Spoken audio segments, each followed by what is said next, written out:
there's no doubt that the 21st century requires new banking solutions, just as it requires and has provided so many new solutions in other parts of our lives. And this is where Chime comes in. Chime is an award-winning app and debit card, and it's especially great for people who are just getting started organizing their financial lives and need really important features like the avoidance of overdraft fees and more. Millions of Americans already use Chime, and you deserve the financial peace of mind they already have. Signing up at chime.com/sacred is a 2-minute process that won't affect your credit score. Get started banking a new way today at chime.com/sacred. That's chime.com/SACRED. Banking services provided by and debit card issued by Bancorp Bank or Stride Bank N.A., members FDIC. SpotMe eligibility requirements apply. Overdraft only applies to debit card purchases and cash withdrawals. Limits start at $20 and may be increased up to $200 by Chime. Chime member overdraft fee savings based on eligible members' use of SpotMe versus a $33 average overdraft fee. Overdraft fee data based on Bankrate checking account survey and CRL June 2020 overdraft fees report. Sacred Symbols, a PlayStation podcast, is brought to you by, well, you. If you want to learn how to support our show, go to patreon.com/laststandmedia. Greetings and salutations. Welcome back to Sacred Symbols, a PlayStation podcast. This is episode number 175. My name is Colin Moriarty. I'm joined, as always, by my son, Chris Raygun. Chris, how do you feel this week? How's your life? Tell me all about it. Man, pretty good. I flew to LA for Halloween and now I'm back. And it was like a really quick little trip. A little jaunt. Ooh, you know? Great minds. So what brought you out there to Los Angeles to see some friends? Oh yeah, some friends of mine we throw like a Halloween thing every year. It's a big thing, and I was like, I should probably go back. Why not? Probably not going to be back there super often, you know. What was it like to be back? It was nice. It was, I forgot, like, the temperature there is really weird, you know, because it's like the daytime is still hot, but nighttime is like frigid. Yeah, it gets a little cold. Yeah, it's just as cold as it was over here. And I was like, wow, I don't remember that necessarily, but it was good. Glad to have you back. Good. Glad to have you back away from California, back in the grasp of the East Coast. And of course, we're joined today, as always, by executive producer of Last Stand Media, co-host of Sacred Symbols, Dustin Furman. Dustin wearing his Super Nintendo sweatshirt. Very nice. Target original. Really? High fashion at Target right now, guys. Well, actually, I think I got this last year, but I don't know. Maybe it's still there. Wow, I didn't even know that they had that. That's that would be like something a child would wear. I'm not insulting you. I'm saying like a kid or a teenager would wear. That would be like their retro gear. Much like I used to wear an Atari shirt that I bought from Hot Topic, even though I was born in 1984 after the Atari 2600 anyway. So. Right, yeah. Well, what's funny, I was trying to look up this hoodie because someone asked me about it on one of my streams, and all I could find at Target was one that had an NES controller, and in all capital letters below, it just said gamer. Oh my God. Brutal. I might have to get that one next just so I can let everyone know I'm a loser, proudly. If this wasn't enough, a loser underneath it instead of gamer. Yeah, same thing. I mean, gamer, loser, same thing. We're all in it though. So definitely.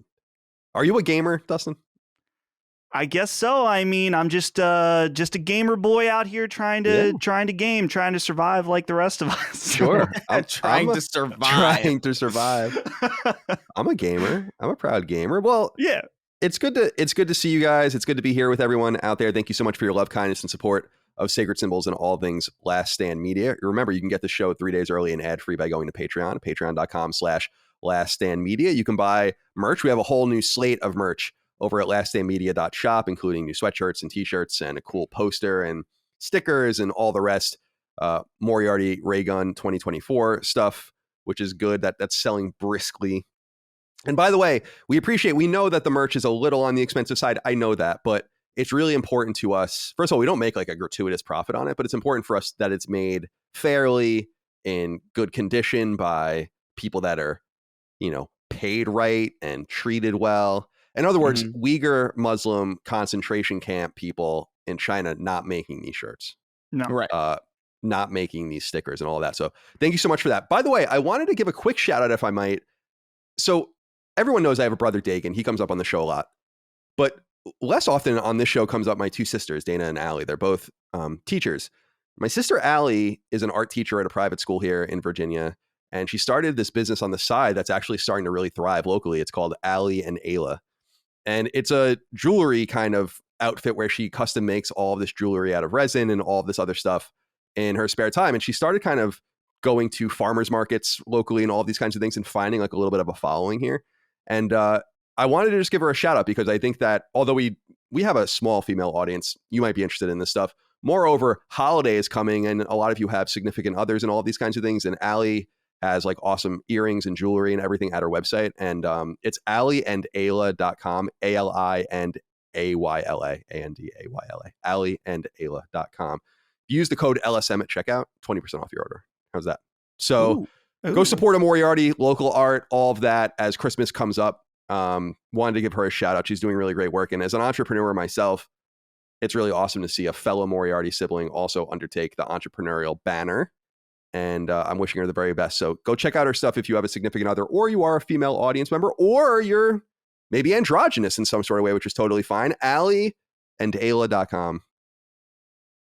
Alex Bolton wrote in us and said, hello, Morinado, Moldman, and Furiarty. I hate that.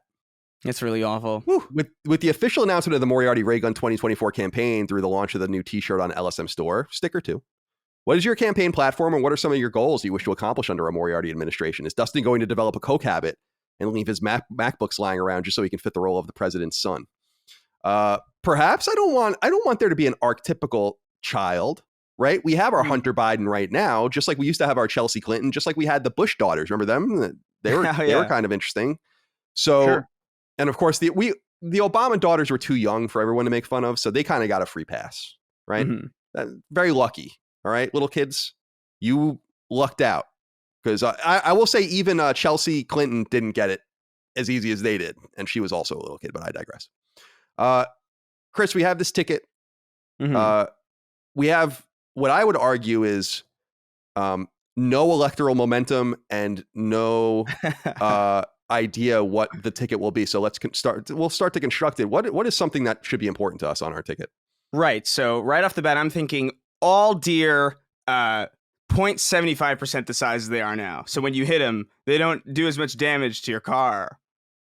We could do that. Do the genetics. Sure. The science.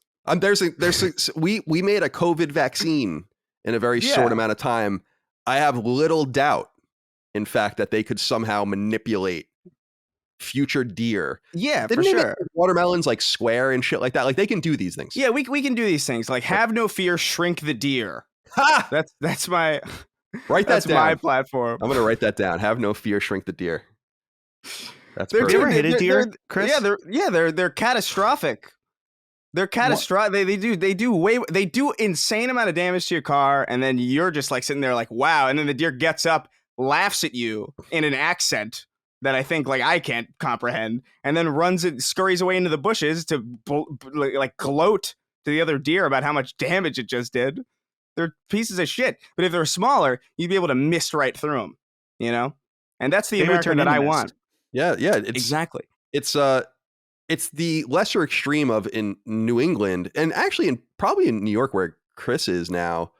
Moose are also a big problem. They're way bigger. And when I was a kid up in New England, there are literally like moose warnings, not because you're going to see one, but because if you run into a moose in your car, you are going to die. Yeah, like 100%.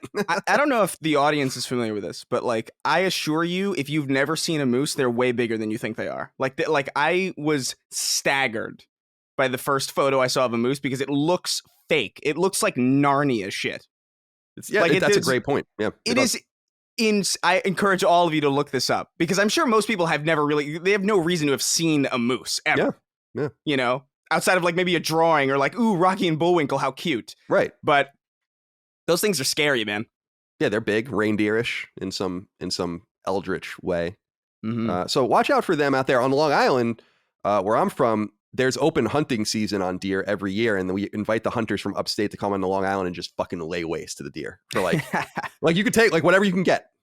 Yeah. Come get it, you know? And my dad always like opines this fucking, like he had like a 6 or 7 foot fence in his backyard in his house, and the deer would literally jump over it to get to the crops that he was growing or whatever. It's like, what the?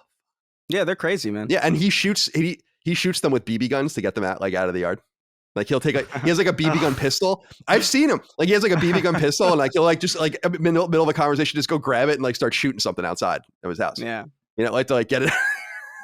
Yeah. My dad and I used to plant excessive landmines around our property. Ooh, it's like the DMZ.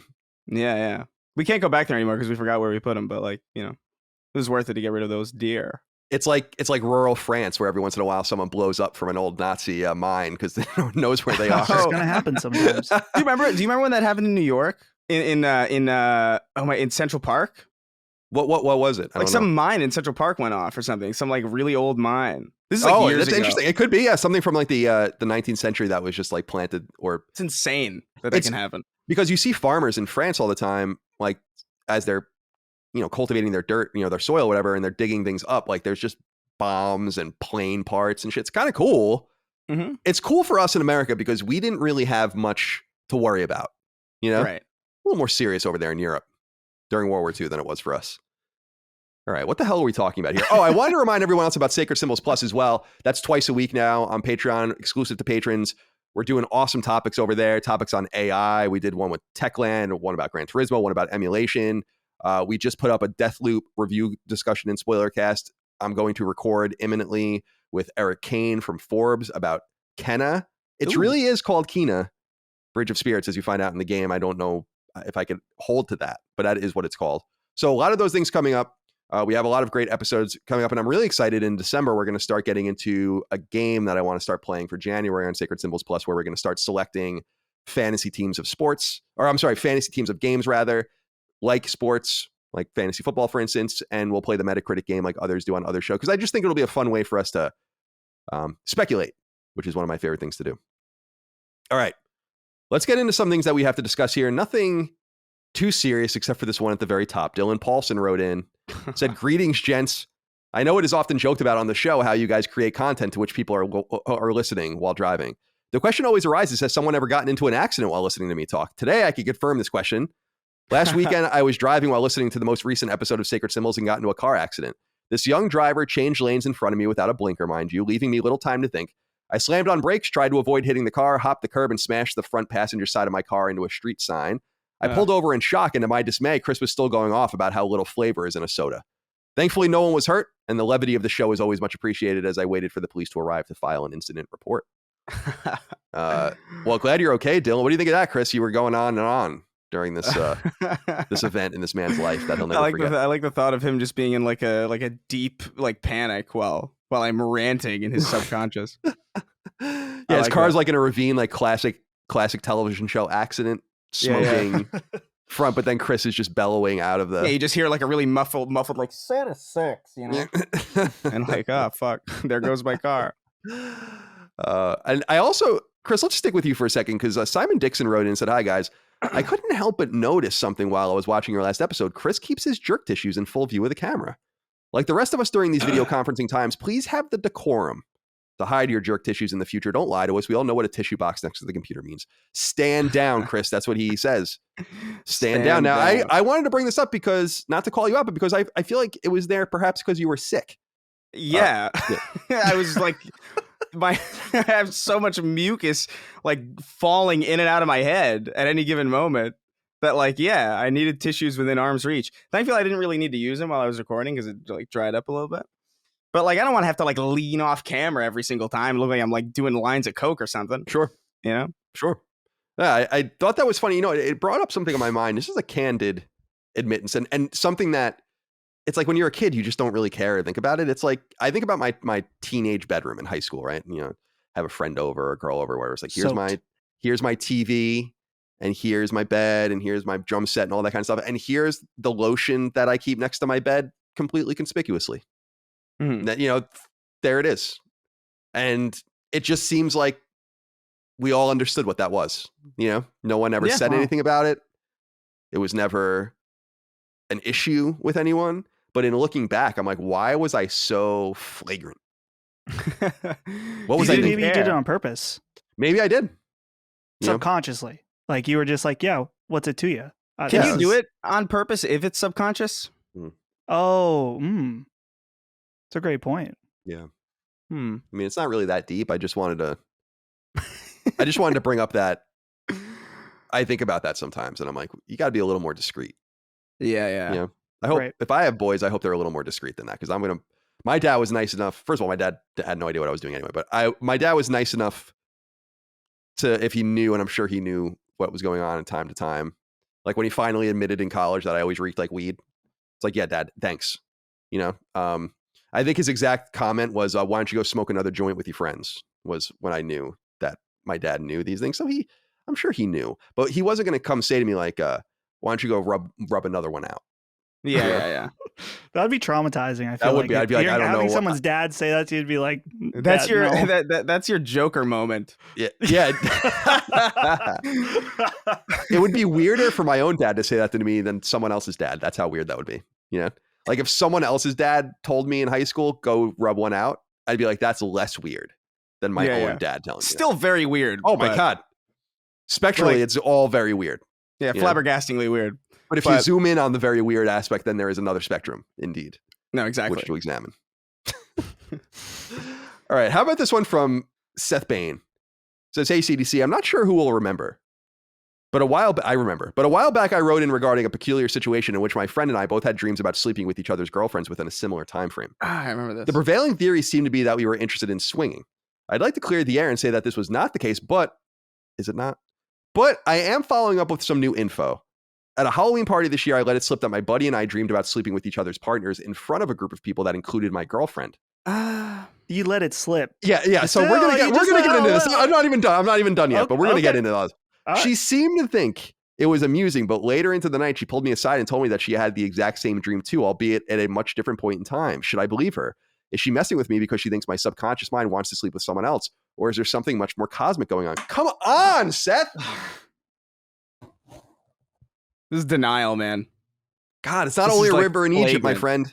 It just isn't. Yeah. Oh my Lord. You let it slip that come on. You don't let that slip. What time is it? No. Yeah. Yeah, you don't let that slip. You know, that's something you take to the grave. Yeah. I mean, there's something you want to slip into something else. I know that. Unless it's not something that can slip, you know? Things don't slip unless you want them to. Like I have never been in a situation where I've said something that I didn't mean to say. Like for real. Like if I said something, I meant it. You know? Like whoops, sorry. Sorry for anybody that I've like said like really bad things to, but like I meant it. Like sorry. Oh, that's could quite it be the that admission. Seth was drunk maybe and said something he didn't mean to? I mean, I don't know. I'm not like a big drinker overall, but even at my drunkest, I would never accidentally say something like that. But again, I've never been like blackout before. Oh, I've been blackout drunk and definitely. I never like did anything flagrant. It's always, there's nothing worse than waking up from a blackout. Oh, it's terrible. Like because you never been there. I have. And several times. And you have to like carefully talk to everyone you're around if you want to have any feeling of you having not done something horrible. Yeah, it's like Memento. Yeah, it's exactly right. You're like, what happened? I remember I woke up once in a Home Depot looking at like pipes with my friend, like standing up. I was like, what the hell? That was an absinthe day though, so like that was a whole different thing. Yeah, absinthe is nice. I don't know, man. You didn't let that slip. Come on, just admit it to yourself, and you know, who knows? Maybe you'll have a very interesting time. But swing away, Meryl. That's what I say. I mean, this is what you want to do. I'm not going to tell you what you need to do, but you wrote in about this twice, and I think you're in denial, and that's okay. Yeah. He's looking for confirmation, I think, in some way with the second write-in and this a little bit. I mean, I believe the story, but the let it slip part, that's a little bit far-fetched. So he's looking for some confirmation, and I don't know. I feel like the Sacred Symbols way, as Colin has said, is to just do whatever you want, do what feels good. Yeah, that's right. Do what feels good. Yeah, in the moment. there are far worse things you can do. You know. I don't know, Seth. I think you have a lot to think about. Matthew A wrote in and said, howdy, salutations. Simple one today. Is poison green or purple? Chris? Is poison green or purple? That's a weird... Oh man, that's an interesting. That's such a fucking fascinating question. This question was so small that I was going through the write up of the show that I was like, that's small enough. I could figure that out on the spot. Whatever. I didn't even read it. That's a fucking really interesting question.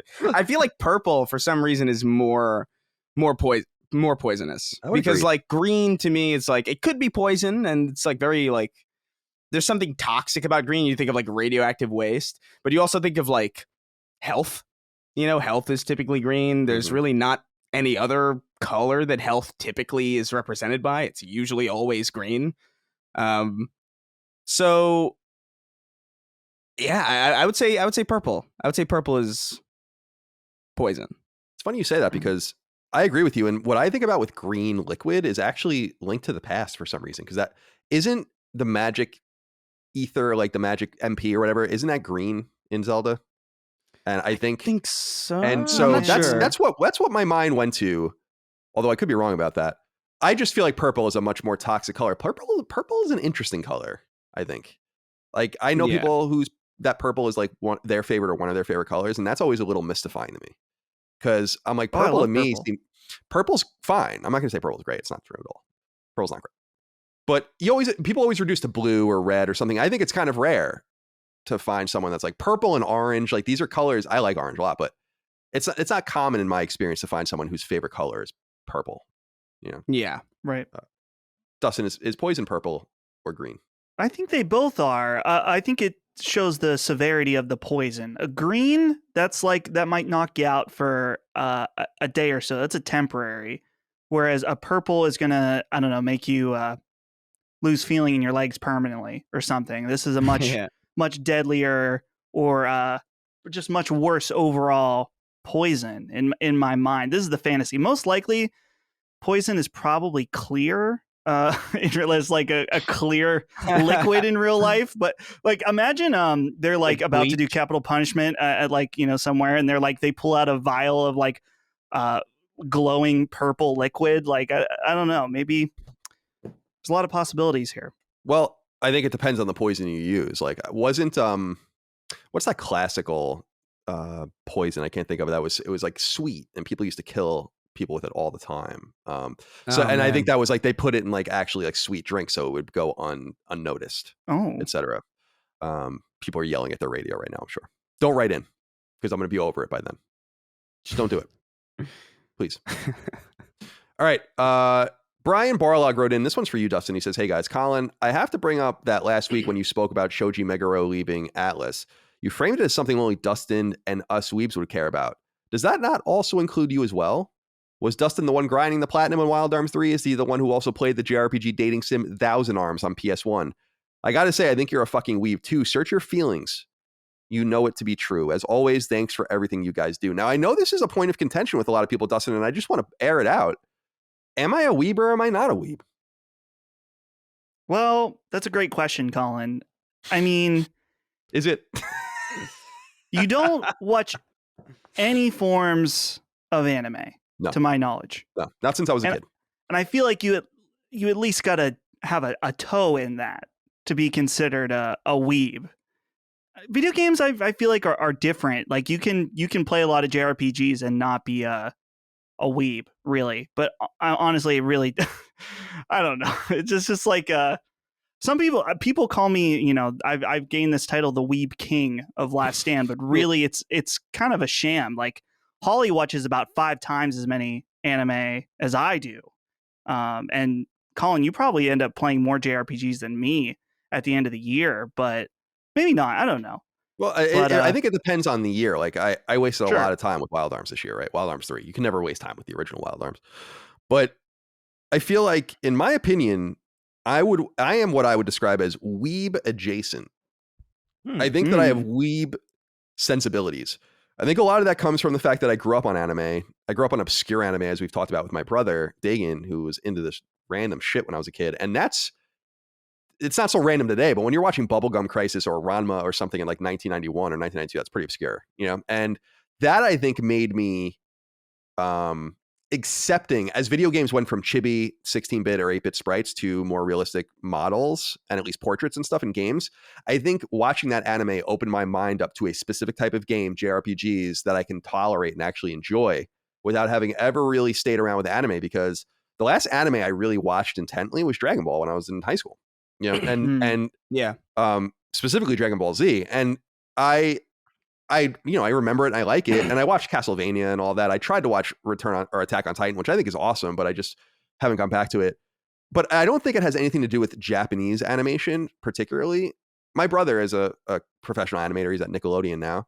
And he even knows I feel this way. I'm just not a huge fan of cartoons. Like, if given the option, it's like I say about like Batman, right? Like, I really like Batman, but I'd much rather read Batman as a novel, to be perfectly honest with you. I think that would be cool than a comic book. Like, I would much rather read like a really riveting Batman novel.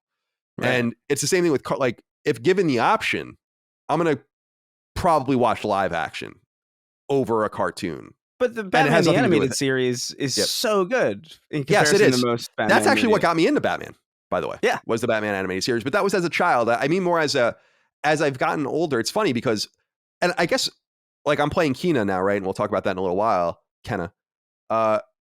It's really cartoony and it's really beautiful, but it's exactly the way I want to interact with something like that. I would never watch that. And I think that that's just something I've kind of had to accept. And so I don't think it's Japanese anime per se, but rather the whole medium. It's not an insult to it because it's incredibly popular. It's just, there's only so many ways you can absorb media. And given the option, I'm going to do other things. So that's my take. I appreciate people want to make me into a weeb. Dustin, the fake weeb king, the weeb king that has no clothes. No. You know? But I really consider myself just weeb adjacent. Weeb accepting. Right. I might, if there was ever like a weeb holocaust, I might bring in a weeb family. That kind of thing. Yep. That's such an extreme if there's a weeb holocaust. Oh man, Colin, here's the thing. The only thing that I need to speak out on about this weeb adjacent nature is that many years ago, I listened to a man on a podcast proclaim about Danganronpa. Yeah. And a young lad, Dustin Furman, played these games based off of a podcast he heard this man talk about. And now here I am, many years later, telling that man that he needs to play Danganronpa V3. I know, I get it. I still have to get through the second one. I platinumed the first one earlier this year, which I had beaten a long time ago.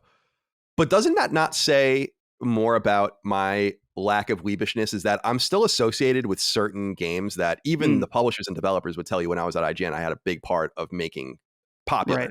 Because I was at IGN, it wasn't me. Catherine is one of those games. Ni no Kuni is definitely one of those games, right? And the Tales games and all of that. So if anything, if I veer into weeb territory, you know it must be good, right? Because I'm not just saying like, go play Hyperdimension Neptunia, go play Atelier Shali, go play, like, I'm never telling you that, right? Right. I'm only telling you to play the bangers, and they're good irrespective of their origin or their style. You've got a good filter. I think so. You got a good weeb filter. 5, yeah, I'm a weeb speaker. I'm a weeb whisperer in some way, I think. Yeah, the weeb whisperer. The real weebs know. The weeb whisperer. Well, I mean, do they? Maybe we'll call you out. Stand We're down. Gonna put out a hit. Stand down. Stand down. If you're looking for a way to naturally reduce your anxiety and stress, find rest on sleepless nights, or even alleviate bodily aches and pains, there's a substance that may just work for you. It's called CBD, or cannabidiol, and while it's an extract of the marijuana plant, it's not quite as beguiling as you might think. Unlike its frankly pleasant cousin THC, which gets you high, CBD doesn't. Instead, it merely offers relief, all without the high. And unlike THC, which isn't legal everywhere, CBD is widely legal. Better yet, my friends at Feel CBD can hook you up with some of the highest quality CBD products I've ever used, whether in the form of tincture or even in the form of some mints. And you can go to feels.com/symbols to start browsing right now. So here's the rub. By taking, say, Feels CBD tincture, which is done by merely putting a few drops under your tongue when needed, you can erase a stressful day, an anxious mood, or even a restless night in bed, and it really does work. I know because I've used CBD many, many many, many times in my life, countless times. And Feels is the best of the bunch. Part of what makes Feels so sublime is that it provides high quality CBD that's catered to your needs. Better yet, by speaking to a live member of Feels' customer service team, you can find expert help in finding the right product for you. And maybe it's those aforementioned mints, which are even easier to take than the tincture and will help you find relief in a pinch. And since I'm confident Feels will help you like it's helped me, I'm likewise confident that you'll want to become a member, since doing so allows you to get Feels shipped to your door on a regular basis as you need it so that you're never without. My friends, it's time to start feeling better with Feels. Become a member today by going to feels.com/symbols. That's feals.com/SYMBOLS. And you'll get 40% off your first 3 months with free shipping. That's feels.com/symbols to become a member and get 40% automatically taken off your first 3 months with free shipping. Again, go to feels.com/symbols to start your CBD journey and discover the wonderful relief that comes on that journey. All right, let's get into some other pieces of news here, boys. Let's start with PAX South. PAX announced in late October. We're recording in early November, obviously. Not really very early November, but they have canceled indefinitely PAX South. Just wanted to let everyone know that. And also just say a public couldn't have happened to a group of nicer people. So sorry if you enjoyed PAX South, but won't be seeing you anytime soon. Also wanted to let everyone know they accidentally released Far Cry 6 DLC that they've then removed. This is the Danny Trejo DLC. Apparently it's a fetch quest. Nice. And I don't know if this tweet is true, but apparently it's ingredients for tacos, the fetch quest. Now, this would make sense because Danny Trejo owns, as you know, Chris, a tacos restaurant in LA. So there is like some weird fusion there. But the only reason I know that is because I lived there. It's Trejo's Tacos, right? I think. Yeah, something like that. Yeah, there are a few of them. Yeah, I went there. Yeah. So there's some weird. So if you saw that appear and then disappear, that wasn't meant to be. I also wanted to let people know this was interesting. Battlefield 2042. It's coming out soon, November 19th, right before Thanksgiving. We already know you're going to get access to it pre-release if you got whatever you pre-ordered, all of that. I want people to know that if you have EA Play, so the subscription service that's on PlayStation, you can begin to play the game for 10 hours beginning on November 12th. So you'll have 10 hours to play the game up to the 19th simply by being a subscriber. So that's a really great way. I don't want to speak out of turn because I have not played it and I probably won't play it ultimately, but you might be able to do the campaign in 10 hours. I'm going to be surprised. No campaign, though. There's no campaign in 2042? Nope. Mm-mm. Oh, that sucks. Then I don't care if you played it or not. I was trying to give you a little sneak around. No, it's entirely Sneak like around. they Yeah, went like back to a little way for you to be like, hey, get a little taste of the, don't buy the game. You're going to play multiplayer, play the single player. I didn't know. I missed that somehow. Mhm. Yeah. Well, you might. I would say then if you are interested, maybe don't do this on launch day and waste your 10 hours when the servers probably don't work. Wait like a day or so to get that going. Interesting point. Oh, it's disappointing. I was kind of wanting to play the campaign. Yeah, no. Because I liked I didn't play the last Battlefield. That was 5, right? But I played Battlefield 1's campaign. Battlefield 1 was pretty awesome. cool. I really liked that campaign a lot. The war stories type delivery of it was really cool. But I agree. And I think that was under 10 hours, if I recall. So that's what kind of where my mind was. Yeah, it was very short. But whatever. Vignettes. All right, boys, I'm a little upset about this. I pointed to a Kotaku story in our document, but it's not just them. Everyone's reporting on Returnal save scumming. Now, I want to just say that last week I told you exactly how this was going to work. And I'm really disappointed that this became a story, not because we said it first or anything like that, but because you can do this to any game. So if people haven't been reading these stories, everyone's like, it's amazing. People have figured out a way to abuse Returnal's save system by sending their game to the cloud and then downloading it and then sending it back and forth. And I'm like, well, I told you that that's the way it was going to work. That's laborious, but that is the way it's going to go. It doesn't matter if it deletes the save once you use it, as long as it's in the cloud. We literally talked about this exact thing. Right. But it's not that bothers me. It's like, understand the platform a little bit. Like, you can do this to anything. Yeah, it's not unique. I guess the only thing that's unique about it is the fact that Returnal will delete your save, so it's a little bit more like, it's a little bit more of a, like, ooh, I tricked it. But it's the same exact way that you would do it in any game that exists. It's like really weird. Yeah, I find it weird too, just because the last game, Chris, that I remember coming out that literally circumvented this by nature of the game was Wolfenstein 2, which had the one-hit kill or whatever, no death, Ryan Lieben run. And you couldn't manipulate that game. You had to do it from the very beginning to the very end. There was no way to quick save. There was nothing like that. And that was a thing where you couldn't manipulate your cloud saves. But I thought this was pretty obvious. Dustin, I'm just curious, like, wasn't that obviously going to be what happens? This is what Housemarque was saying was going to happen. And it's obvious to anyone that uses PlayStation that you can do that. And by the way, it is laborious, but PS5 is so much quicker than PS4 that it's actually not that annoying. Like on PS4, it was way more annoying. The process of shutting a game down, going in the saves, that could take minutes. Right. But now this could be under a minute, getting back and forth. And I will also say that if you're comfortable saving your game at a certain point, a certain, let's say, point in which you might die and then go back to that point over and over again, then you're perfectly comfortable keeping the same save in the cloud. So it's even easier from that respect. So I just was curious if this rubbed you the wrong way at all, or it's just me. Yeah. I mean, I guess like the headline that we have here, how to save scum through PS5's Returnal after new update. That's fine because it's like clearly there's going to be people that don't know how to do this that are going to be interested in how to do that. And so sure, that's a fine enough title for an article. But I remember seeing ones earlier on that's like, players have discovered how to do this. And it's like, listen, any game that has like an ending where you have to choose between three things and there's three trophies, any trophy hunter that wanted those has done this. That happened in Bloodborne, as I recall. I think people did that with Bloodborne like regularly. So it's not like that much of a mystery. Right.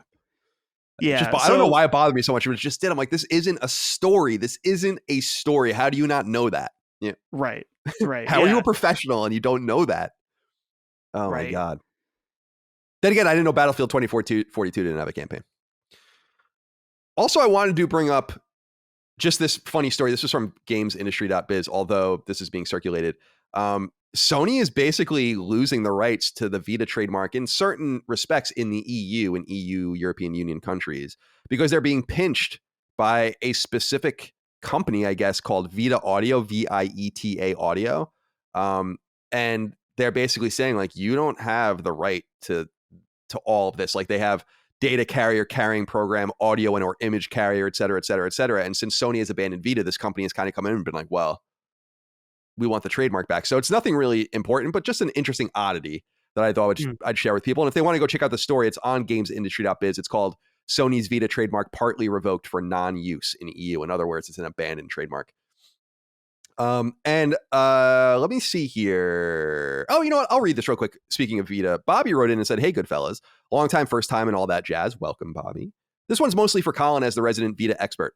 Earlier today," and he was saying Wednesday, Sandeep Rai, the guy behind Too Old for Gaming, it's an awesome, I follow the Twitter account, really cool gaming Twitter account, published a video ranting about the state of the last few physical Vita releases. Of particular note, Arcade Distillery released a 1-hour unfinished version of Skull Pirates for $35 or more if you kickstarted it in 2017. While there are some gems among East Asia Soft's final Vita push, more and more of their releases seem to be rush ports or shovelware, much to the chagrin of its fan base, who had hoped for a better send-off of the beloved handheld. So my question is, how do you feel about the unceremonious death of the Vita being served? Should we have lowered our expectations when the aggressive end-of-life deadlines were announced? Has any of this been on your radars, or are you surprised to learn that there are still releases? And finally, will the Vita Means Death merch line make a return in the future? Vita Means Death, the merch line is still going. You can go check it out now. We've kind of abandoned it because of the very reason, which not abandoned, but kind of put a pin in it, let's say, because of Sony's mixed messaging. We don't really know if Vita is alive or dead. And as you said, like, games are still like somehow trickling out in physical form and all of these different things. What I want to say is two things about this, and we'll move on from the topic because I want to talk about the next topic very much. It's Sony's fault that this happened. There was no reason for them to pull the plug that quickly and that rapidly. And I'll tell you right now, we had plans for Vita. I mean, Lilimo had more game. We were developing a game for Vita. So we would have loved to have had the time to get that out, but we didn't want to put a shitty game out. So we just decided to cancel that port. But the other thing is that I'm really annoyed by the continued reading I'm doing about how some people knew this was happening. Some developers knew this was going to happen. And I don't know how you are in an indie game community, a development community that supports this machine and don't share that information with others that have fucked themselves into various corners. Either not getting their games out in time, rush games, rush ports. People like the Russia Subway Dogs, whatever that game called, like that port was apparently like that guy, that probably broke that dude apparently, like trying to get that game out in time. It's like, that was totally stupid. There was no reason to do it. And I'm still upset about it. And that's the reason why, Bobby, is because Sony's unorganized. It's the same thing going with like they're not even protecting the Vita trademark. So Vita is dead. But I want to go to something more positive. There's been a massive release of Elden Ring's gameplay. This is obviously Dustin's most anticipated game, but of course Chris will play it as well. And I'm curious what you boys think about it. Dustin, I must go to you first. I have not watched it because I have no real interest in this game, to be perfectly honest with you. So we're going to be going to you for this one. What do you think? There's honestly nothing too surprising from the gameplay demo, and that's totally fine. It just confirmed a lot of the things that they alluded to in previous trailers. This is, if we really want to boil it down, it is an open world Dark Souls game, like very clearly, and has elements of Sekiro, right? You can jump, like an actual jump button, not the weird jump in Dark Souls games. Some people try to correct me on that. And I'm like, I know Dark Souls has a jump. It is the weirdest and worst jump ever, but this has a real jump, and it's it also kind of has a feeling of, I want to make sure I say this right so people don't jump down my throat. It has some Breath of the Wild aspects to it, where it shows your character like standing on the top of like, you know, a high elevation, and you're looking out, and it shows a map. You put a marker, and that marker shows up. I'm not saying Breath of the Wild is the only game to do that, but what I was hoping for more than anything from the initial trailers is that the idea of the emergent gameplay, right? Like you can play this game, two people can start the game, and through world interactions in the game, two people can have two very different experiences. And they showed some of that. Like there's these guys carrying around this big carriage thing, and I'm guessing they like wander around the map. And in other parts, you see like this weird giant guy standing around somewhere. And so I love this idea of merging Dark Souls gameplay with like this open-ended nature of an open world. And, you know, there's still, I don't want to say cause for concern, but From Software has never made an open world game. And all of their games up until this, well, when we say Dark Souls on, we'll say that. Dark Souls 1, 2, and 3, Bloodborne, Sekiro, all follow like a very, similar formula, very linear. They pretty much all do the same things as far as their structure, and that's fine. So this in a way really does feel like, at least to me, a sequel to their formula, if that makes sense. Like this is going to be the most different of their games so far, and it's very exciting. I'm excited to see what they do. But from here on out, any trailers, any teasers, whatever, previews, you're out. I'm out. I didn't even watch the end of the trailer. Has a boss fight, and I noped out of that because I was like, nope, I want to experience that firsthand. Chris, what did you think about the new Elden Ring stuff? Are you interested in this game still? Are you excited to play? It comes out, as we know, PS4 and PS5 February 25th, early next year. Yeah, no, I'm super pumped about it. I think it looks great. I think the art design of it is like really striking. This like in the like very early in the trailer, there's this character that's just like a pot with arms and shit. And it's just like, this is like so freaking weird. I love it.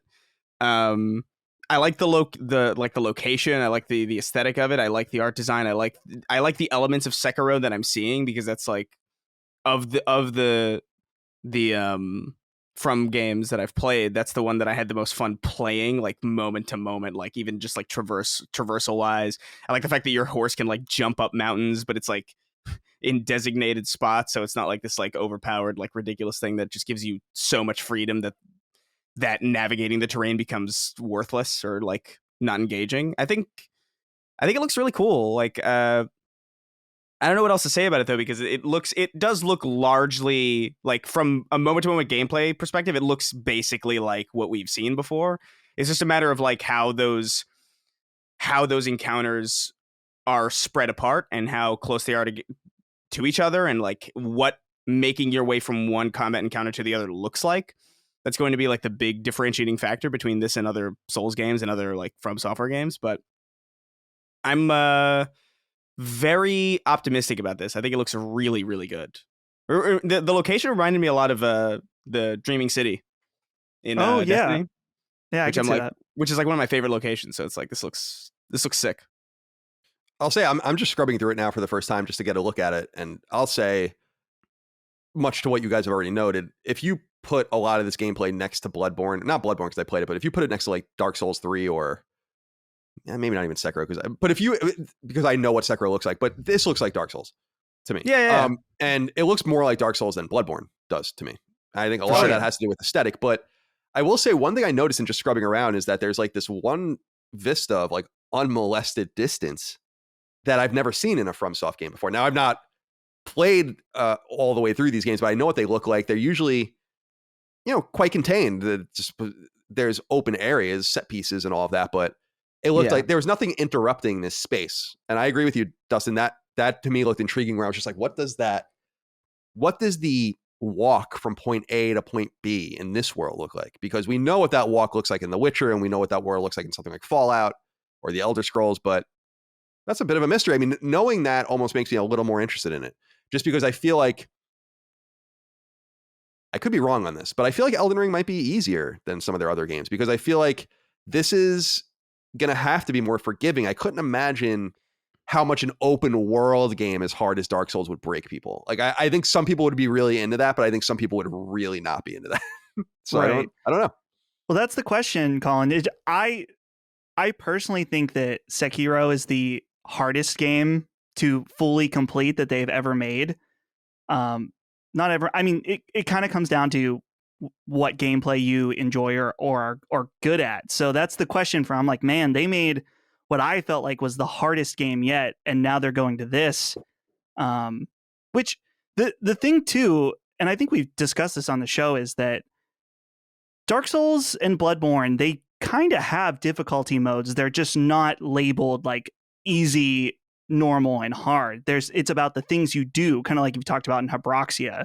The things you do affect the gameplay. If you want to co-op the whole time, that's going to make the game way, way, way easier. If you want to use certain magic spells are a little bit on the OP side, that's going to make the game easier. It's about figuring those things out.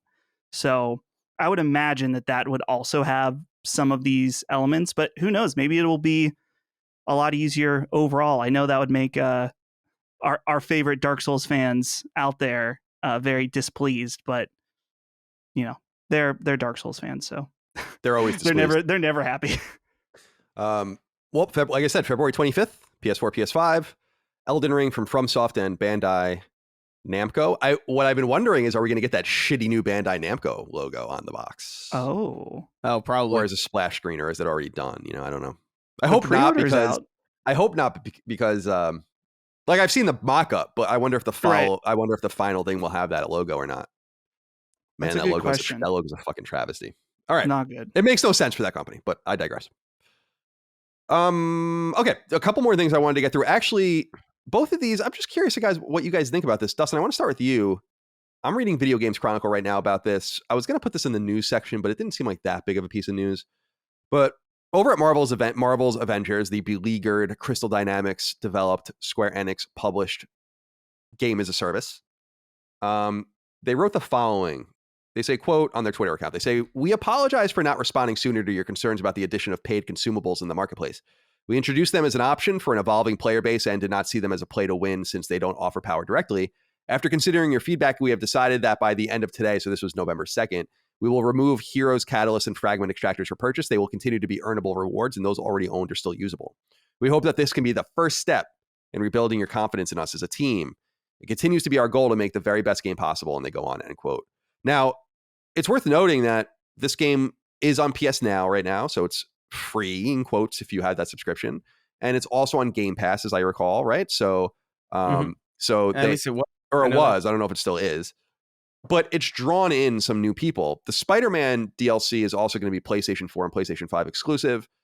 That's going to draw in more people. So this isn't a game that is quite dead. Anything close to it, actually. It might be reviving itself slowly and silently. But there was another story that was buried in Square Enix's report, I guess, their financials.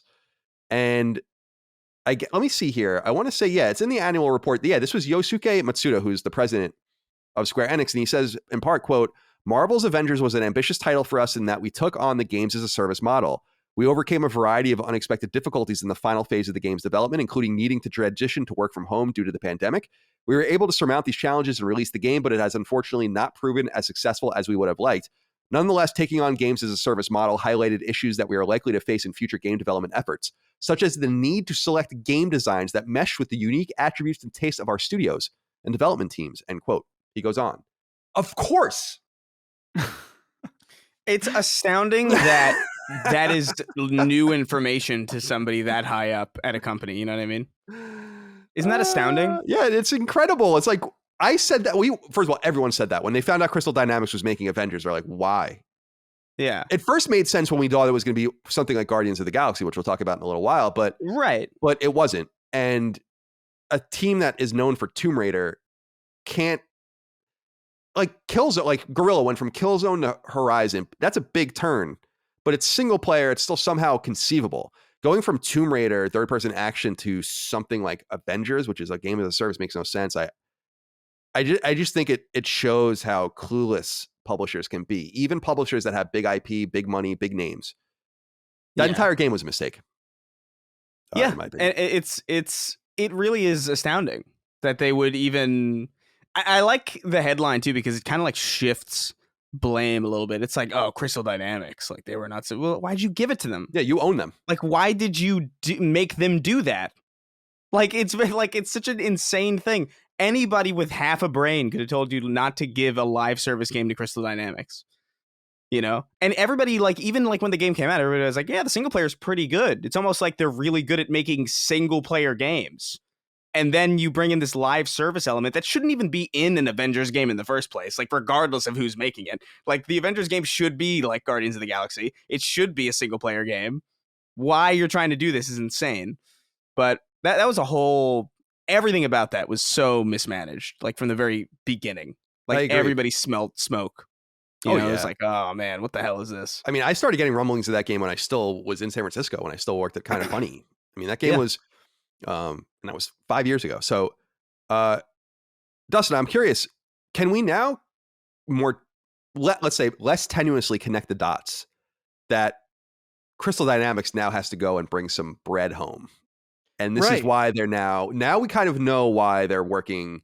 In my opinion, it's clear why they've basically been pimped out to Microsoft to work on Perfect Dark, which makes great sense. I mean, that's going to be a single player game. It's right up their alley, but Square Enix now like sacrificed this team basically for maybe a generation.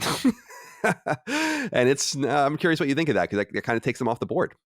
Yeah, I was just thinking that it feels like from the outside that Crystal Dynamics right now is down bad, because they're, I don't know, it's one of those things where Square Enix is talking to their shareholders, but obviously that's a public statement. It's gonna reach a lot of people outside of that as well. And so you have a game that is a continuing service that they're, from what I can tell, still putting a lot of work into, putting a lot of content in. They're listening to fan feedback, and their publisher, their owners basically are like, oh yeah, we're disappointed. We really shouldn't have even put them on that in the first place. Like, that's probably not the best morale boost at all at the company. And then, like you said, Colin, they're being farmed out to Microsoft for Perfect Dark, which at least Perfect Dark sounds like a better fit for them and their skill set. So, hopefully that project is awesome. I know that I'm hopeful for it, but in the end, like, I think there is a lot to be said about a company going from making a single player game, which didn't the first Tomb Raider have like a not very good multiplayer mode? Yeah. I forgot. I just thought about that, and it's. I don't think they did it for the second one. That was the no. They abandoned it for the feature. The first Tomb Raider revival thing, right? Crystal Dynamics did in like 2012 or 2011. I can't remember the year.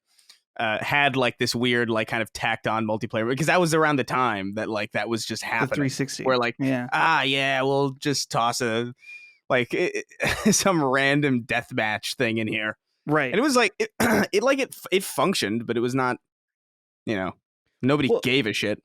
The funny thing is, like, if we look at other games as a service in this adjacent, right? Like something like Destiny.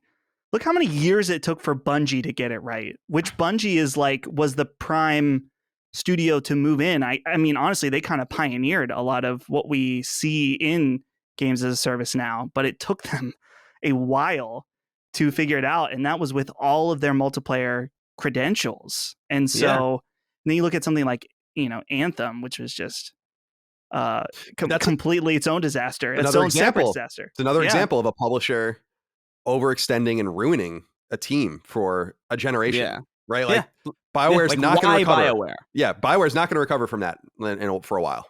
If ever. So I don't know. I feel bad for Crystal Dynamics. I know people that work there.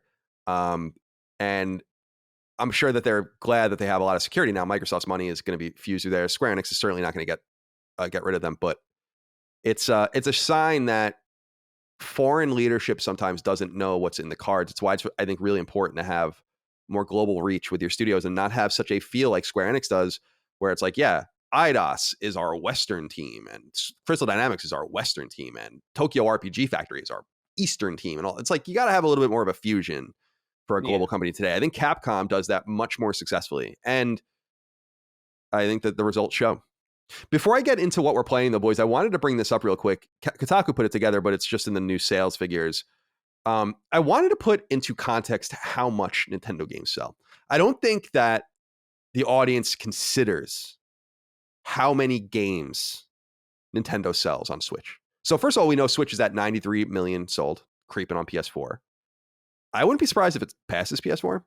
And it's also supply constrained, which everything is, but they have reported that they think they are 20% supply constrained, which is pretty substantial for a unit that came out 5 years ago. So this thing is still very, very popular. Now, of course, they have the OLED version as well. But as of September 30th, okay, these are the top 10 best-selling games on Nintendo. And we'll go into why this is an important thing after I read them out. Number 10, Ring Fit Adventure, 12.21 million. Splatoon 2, 2.68 million. Pokemon Let's Go Pikachu and Pokemon Let's Go Eevee, 13.83 million. Super Mario Party, 16.48 million. Mario Odyssey, 21.95 million. I'm sorry. Number 5, Pokemon Sword and Pokemon Shield, 22.64 million. Number 4, Breath of the Wild, 24.13 million. Number 3, Super Smash Bros. Ultimate, 25.7 million. Number 2, Animal Crossing's New Horizons, which came out a year and a half ago, 34.85 million copies sold. Number 1, Mario Kart 8 Deluxe, 38.74 million copies sold. Now, if you go into what is going on PlayStation, PS4 specifically, Sony has really only a handful of games in that echelon. God of War is about 20 million. Uncharted 4 is at 16 million. Spider-Man's about 13 million. But then the drop-off is pretty steep. And then you end up at like Horizon at 10 million, Last of Us Remastered 10 million. And you get the games like Infamous at 6 million, etc. Nintendo's top 10 best-selling games are all first-party games.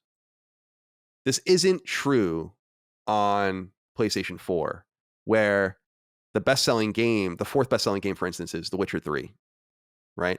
The 7th best-selling game is Battlefield, or Battlefront, rather. The 10th best-selling game is Final Fantasy VII Remake, third-party exclusive. I just wanted to throw these numbers out there as we continue to have these conversations about video games for people to understand how Nintendo makes money and why they're so successful. Those top 10 best-selling games, they get 100% of the revenue. Battlefront, number 7 best-selling game in Sony's platform, they get 30% of the revenue. Just something to consider as we talk about these companies and why first-party games matter so much. And why I think it supports the claim that PC sales are good, because it just makes and sells more of these games. And games like God of War are going to, and Horizon and Spider-Man are going to creep into Nintendo territory, which is great for Sony. So I just wanted to throw that out there. Go look at those sales numbers if you want and see for yourself. If you're an adult, you need a bank account. It's really that simple. And while some people choose to use traditional banks, which is totally fine, there's no doubt that the 21st century requires new banking solutions, just as it requires and has provided so many new solutions in other parts of our lives. And this is where Chime comes in. Chime is an award-winning app and debit card, and it's especially great for people who are just getting started organizing their financial lives and need really important features like the avoidance of overdraft fees and more. Indeed, banks took $11 billion in overdraft fees from customers in 2019, and that's totally insane. With Chime's Spot Me fee-free overdraft protection, eligible members can overdraft up to $200 on debit card purchases and cash withdrawals, all while dodging fees. This is key for people living paycheck to paycheck especially, or those who are looking to slowly and steadily build your wealth without watching it get eroded by annoying banking rules that hurt the little guy the most. Millions of Americans already use Chime, and you deserve the financial peace of mind they already have. Signing up at chime.com/sacred is a 2-minute process that won't affect your credit score. So what do you have to lose by checking it out and seeing if it works for you? Get started banking a new way today at chime.com/sacred. That's chime.com/SACRED. Again, go to chime.com/sacred to sign up for Chime's award-winning banking app and debit card that has saved its members more than $10 billion in overdraft fees traditional banks would have gladly thrown at you. Banking services provided by and debit card issued by Bancorp Bank or Stride Bank N.A., members FDIC. Spot Me eligibility requirements apply. Overdraft only applies to debit card purchases and cash withdrawals. Limits start at $20 and may be increased up to $200 by Chime. Chime member overdraft fee savings based on eligible members' use of Spot Me versus a $33 average overdraft fee. Overdraft fee data based on bank rate checking account survey and CRL June 2020 overdraft fees report. Let's get into what we're playing though. Chris, let's start with you because I want to talk about this. Guardians of the Galaxy. This is on my list. Yeah. How you like it? Yeah, so I decided to... I arrived from LA kind of recently, and I was like, man, I haven't really had a chance to play anything. And I kind of am in a mode where I kind of want to try something new. And I was looking around to see what's out. I was like, oh yeah, Guardians of the Galaxy came out. So I booted it up last night. I played through the first 2 chapters of it. And I am surprised at how genuinely good this experience is, at least so far. Like, granted, things could always get worse, but in the early stages so far, like, I'm really enjoying it. I think the story is like genuinely well handled. I think the character interactions are really fun. They can be like a little overbearing sometimes. Like, the Guardians never shut up, and sometimes like you'll find yourself like crossing into like a trigger volume that like starts a cutscene and it'll like interrupt like a previous like dialogue sequence that's happening, and there's like little areas of jank like that make it feel like a really amazingly designed and a really high production value middle market game. And I don't mean that in like a bad way. I just mean it's like it has those like that little jank to it, and despite that, it plays really well. Like, the gameplay systems at play here are like really interesting. It's like a really interesting mix of like Final Fantasy VII Remake and a little bit of like a slight bit of Arkham and like a slight bit of Uncharted, and it's like mixed into this thing that like plays really well. And there's like dialogue options, and it's really good. And I was not expecting that, because like from what we saw, like I don't know if you guys remember, like we saw, I think it was at a state of play. They spent like 20 minutes or something. Like, I can't remember exactly like what event it was. But they spent 20 minutes showing it off, and like I was like, all right, I get it. Like like the gameplay looked a little shaky. It looked like low frame rate. It runs really well on PS5. So that's a big fear that I had that was like completely alleviated. The soundtrack is awesome.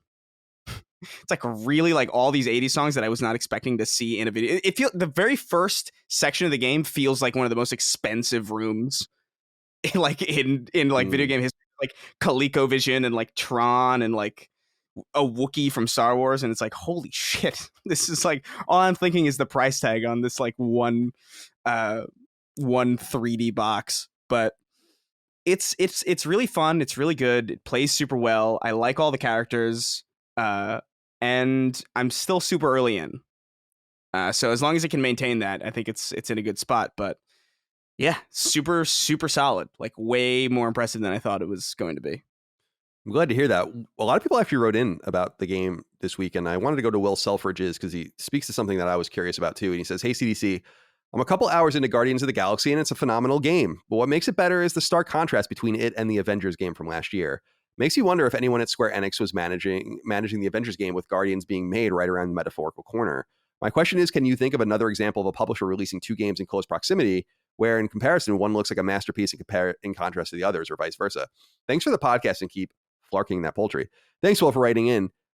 I got to say, it reminds me a little bit. It's much more extreme in my example, and not that either of the games were bad, quite the contrary.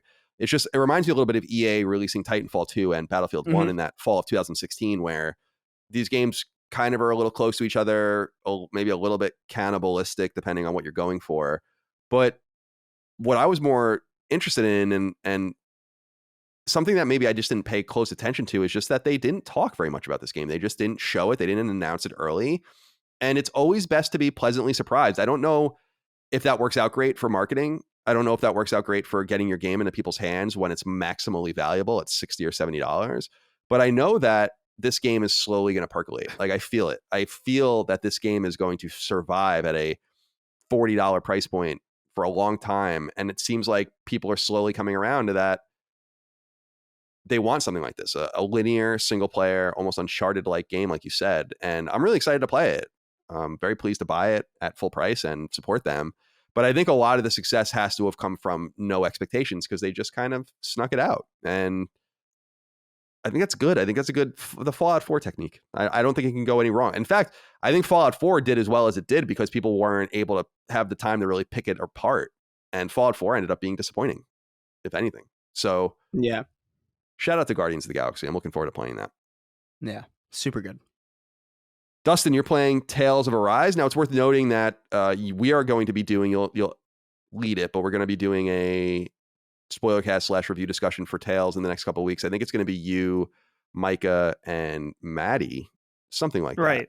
Yeah, we still need to ask Maddie, but I'm sure he'll be down because he's a huge Tales fan, but I'm sure he'll be in. But yeah, I'm trucking through this. I believe I'm about halfway, and I'm feeling the halfway slump pretty hard right now, in that the story is like has its moments of being interesting, but it's in between some segments that are just like boring, I guess, to put it very bluntly. And so I'm just hoping to like get through this section I'm on, and then things will pick up, I'm hoping. But the thing I'm most frustrated with this game right now is the balance of difficulty and XP and leveling just feels totally off to me. Where I think I mentioned this before when I was playing it about a month ago, since I'm picking it back up, is that I'll play on hard sometimes just to get better XP and breeze through just like random enemy encounters, right? And then there's times when I'm fighting a boss and I'll put it down to normal and I can't do it. I just can't. Like, I don't, the boss is like a freaking sponge for damage. And then I'll put it down to easy. And then even then it's like slightly difficult. And I'm like, what is going on with this game that I'm playing it on simultaneously hard and easy mode, depending on what I'm doing, and my characters aren't balanced out?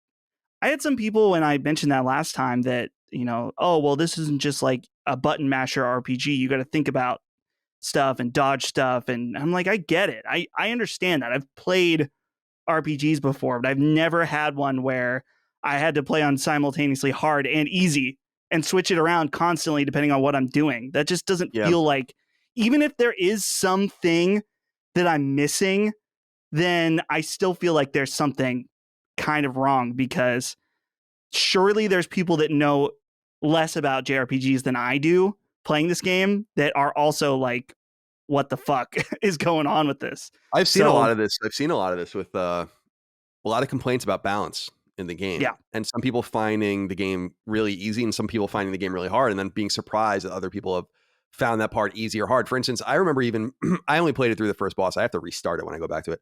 But there are like 4 or 5 major bosses, and I beat the first one, and everyone's like, man, the boss is so hard. And I was like, I found that relatively easy. I don't know what you're talking about. And I think it's just how it happened to be that I was probably over leveled because I'm really exploring carefully and all of that. It's surprising because Tales is usually pretty well balanced, and the balance economy in video games or in RPGs specifically, is pretty well worn. There's not like, you don't have to do much. That's usually not an issue. So I have to play for myself to have more information on that, but we'll have more. We'll have the review discussion and spoiler cast with the guys, with Dustin and company soon. Party, if you want to keep it topical. I like that. For me, I'm playing Kena Bridge of Spirits. I really like this game.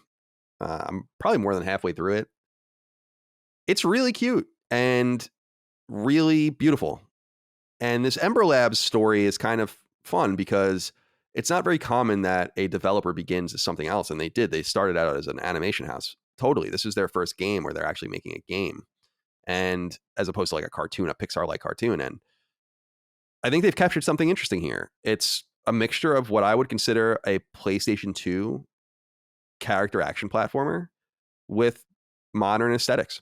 And it works. It feels old sometimes. Camera gets a little wonky sometimes.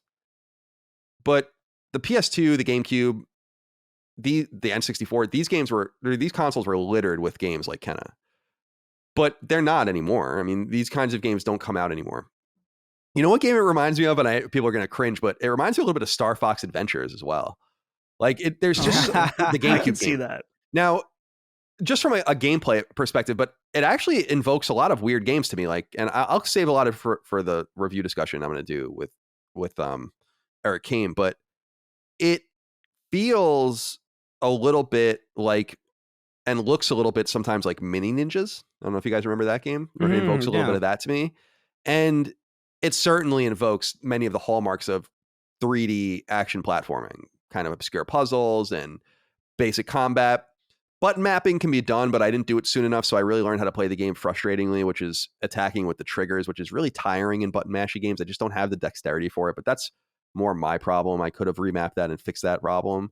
But overall, the voice acting is really cool. The story is quite somber.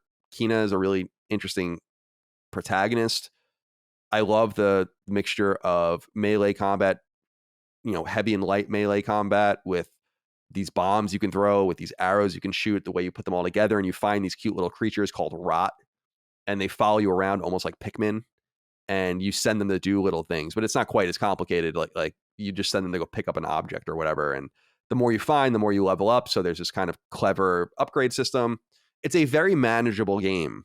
I think it's pretty good, and I think people will enjoy it if you have the sensibilities for the kind of game I describe. I don't think this is one, if you're not into action-oriented games, if you don't have a little bit of patience, you're not going to want to play this one. And I'm pretty bad at games that require puzzle and adventuring, let's say, puzzle solving and all of that. And I had to look up a couple of things in the game because I'm just like, I'm not fucking with this anymore. A couple parts of the game where I was running around in circles, basically, and I'm like, I can't. Right. And it was literally like, shoot these 4 gems in a row. The candles on the obelisk let you know which order you're supposed to. And it's like, all right, I'm not playing the fucking Witness. Okay. So that kind of stuff I hate, but I hate that in all games. It reminds me of like Hellblade a little bit. There were like some moments in that where I was like, all right, I have to line up this thing with that thing. And it's like, I don't even know what the hell I'm lining up because it's like in a fake alphabet that I've never seen before. So it's like, yeah, it's like the Star Wars alphabet. Yeah. Okay. Boys, it's time to get into the news. Quite a few big items to get into this week. Mm-hmm. We'll begin at number 1. Beloved creator, writer, and director of the Uncharted series franchise, Amy Hennig, has finally reemerged with a new project. And depending on where you stand on new IP versus licensed products, well, this project may or may not be for you. First, some history. Amy was the creative powerhouse at Naughty Dog when it made the jump from Jak and Daxter to Uncharted. Hennig, who was the director of 2004's PS2 game Jak 3, wanted to do something more serious. They called it Project Big, and the original Uncharted Drake's Fortune, which launched in 2007 on PS3, is the console's first big AAA exclusive of massive consequence. She wrote and directed the original and its 2 sequels, which came to PS3 in 2009 and 2011, before leaving Naughty Dog during substantial trials and tribulations plaguing the production of Uncharted 4 on PS4, which would come out without her 2 years after she left Naughty Dog. She left the company in 2014. The game launched in 2016. And Hennig had a brief stay over at EA-owned Visceral Games, the now-defunct team responsible for Dead Space, and a canceled Star Wars project called Ragtag, which she was leading. From there, she went to Skydance Media, where she still is today, and this entity is, of course, best known for its live-action film fare. Now that we're caught up, here's what's happening. Skydance is making a game in the Marvel Universe, and Hennig is leading the charge as the game's director and writer. As the president of so-called Skydance New Media, Amy will lead the game alongside Julian Beek, who was a longtime programmer and producer at EA, where he worked on Visceral's last game alongside Hennig in the form of 2015's Battlefield Hardline. The nature of the new game is otherwise unknown, though it will be, quote, a narrative-driven blockbuster action-adventure game featuring a completely original story and take on the Marvel Universe, end quote. In other words, something you'd associate with Hennig, who made her bones in the 90s as a writer and director of the well-liked Legacy of Kain games before going to Naughty Dog. It's worth noting that not all has been quiet with Amy apart from this, however, as she's now known as the co-writer of the upcoming Square Enix PS5 console-exclusive RPG Forspoken. Either way, this is a burst of fresh news for a Marvel video game, as we've heard that tactical RPG Midnight Suns from Firaxis has been delayed. We'll talk about that later. This is an interesting one. I want to start with you, Dustin. I'm curious what you make of Hennig's return, long awaited. My assumption, this is interesting because I know she's been at Skydance, but when I found out, and we found out a while ago, that she's the co-writer of Forspoken, she's writing it with some other writers, big names in the industry. But I was expecting that maybe she was just going to go the freelance route. She's kind of been done dirty a few times by different projects not getting off the ground. And the reality is that we just passed Uncharted 3's 10th birthday, and that's the last game she released. So that was, of course, 11/1/11. What do you think about her returning and her jumping into Marvel? Well, first of all, I just hope that we can eventually get to a point where every video game and movie released is Marvel in some way or another. Mhm. Just Wait because. Wait, I'm gonna cut in here. Ken Martin says, "Hey, Sacred Superheroes, with recent news of Amy Hennig working on yet another Marvel game, how far will this go? I don't necessarily hate Marvel, but we've already had a decade plus of movies. Now what? Are we going to have a decade plus of games too? All these big leads and teams could be working on new IP and instead are taking Marvel money. Unfortunately, I think we're in for the long haul. Figured I'd check in with the Best PlayStation podcast to hear their thoughts. I mean, this is what you're speaking of. Take it away." Right. Yeah. So this is like, I don't know. Amy, obviously legendary, done a lot of great work, and I have nothing but respect for her. And I'm glad to see that she's able to work on another project and hopefully get something released. Obviously, I mean, you mentioned it's been 10 years, and it has nothing to do. At least I don't know. I don't want to speak of things I don't know, but a lot of these decisions came from higher up. So I can understand that would be very, very frustrating to work on a lot of different projects only to have none of them actually release. But at the same time, man, like I am just over it. And I know I sound like a broken record on this podcast, but it's the same way. Like, I'm over Star Wars, and I'm like, it sucks because I'm a big Star Wars fan, or I was a very big Star Wars fan. And sure, there's going to be, like, when Fallen Order 2 comes out, I'll play that, whatever. There's still, I'm going to dip my toes here and there, but I just, the level of Marvel stuff, whether it's movies or games or TV, I'm just like, I've had enough. But apparently people like me are the extreme minority. And so the market is going to speak. And as long as the market speaks, and people like Chris buy Guardians of the Galaxy, which I've heard is awesome. I actually do want to check that out. So I'm kidding. But as long as the sales on this stuff is high, they're going to keep making it. And so who am I to say that I don't want any more Marvel stuff? But overall, though, shout out to Amy on her new gig, and just very interesting to see Skydance enter the ring as well, making a game, and then, I mean, partnering with Marvel. That's a big deal. Yeah, it's a really, first of all, it makes sense. I mean, Skydance is a huge company. I don't think need Marvel's money, but it's a nice way for them to mitigate risk in this first AAA gaming project that they're going to do. Uncharted 4's development was very rocky.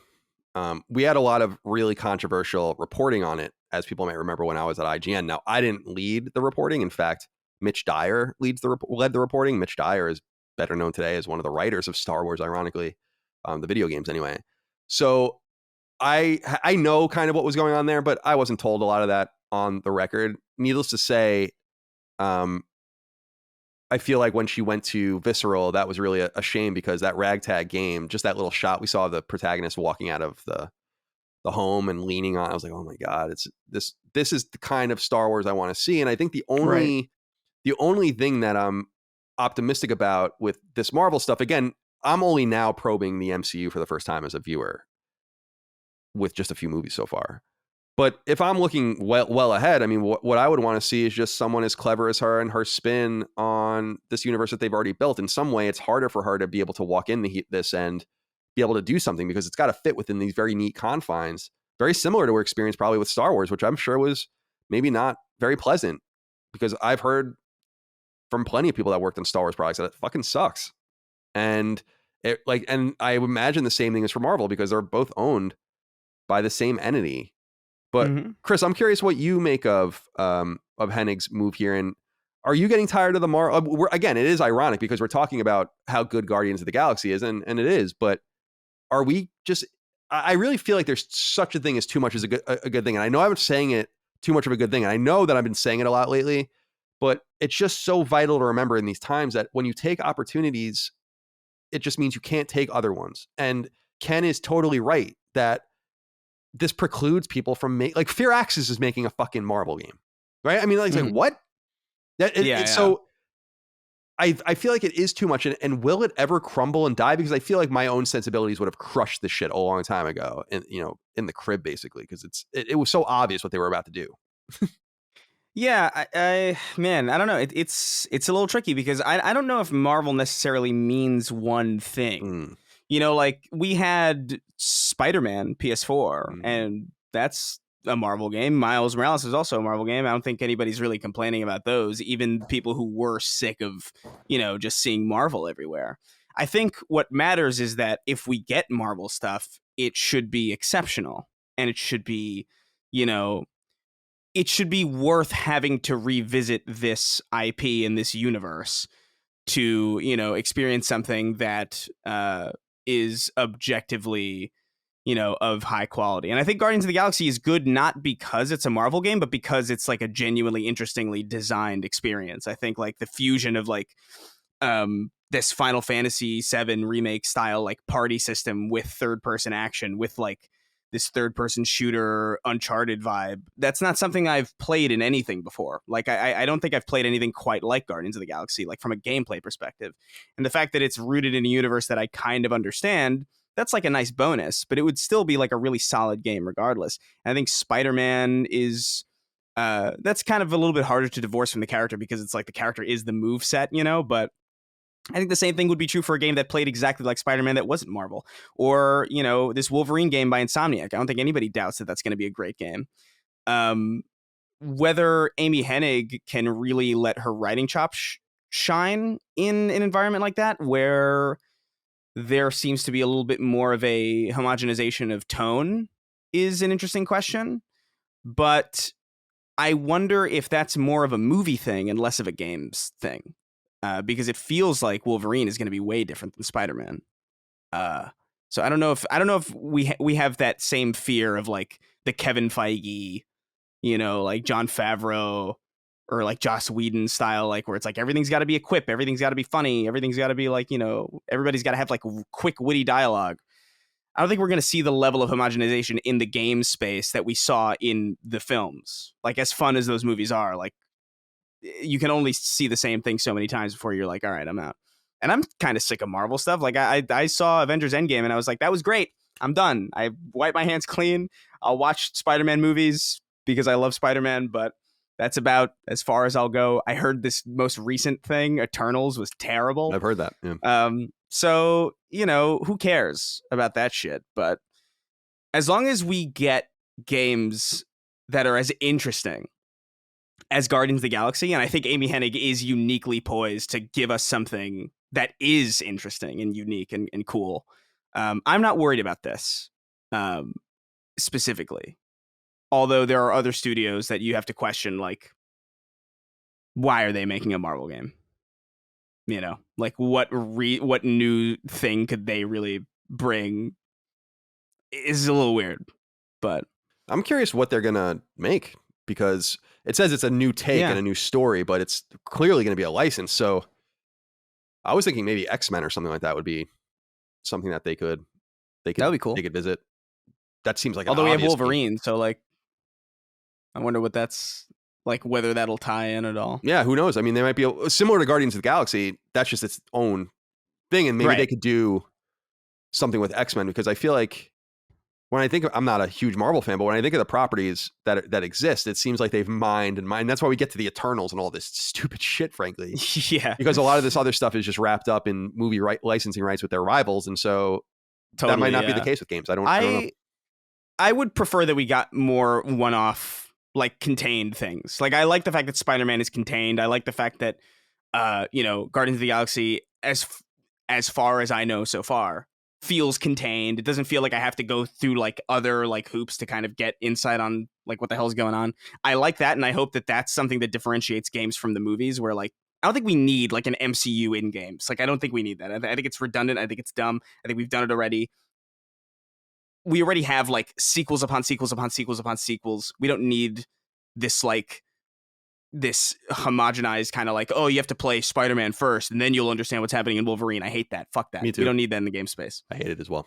And Star Wars is notorious for that in the film space. So let's not bring that here. Let's not. Especially because we discuss, we're gamers. We don't want to read. No. Yeah, fuck that. Men, I want you to listen to me closely. It's time for you to clean up that beard, clip those nails, and for God's sake, put some lotion on your godforsaken body.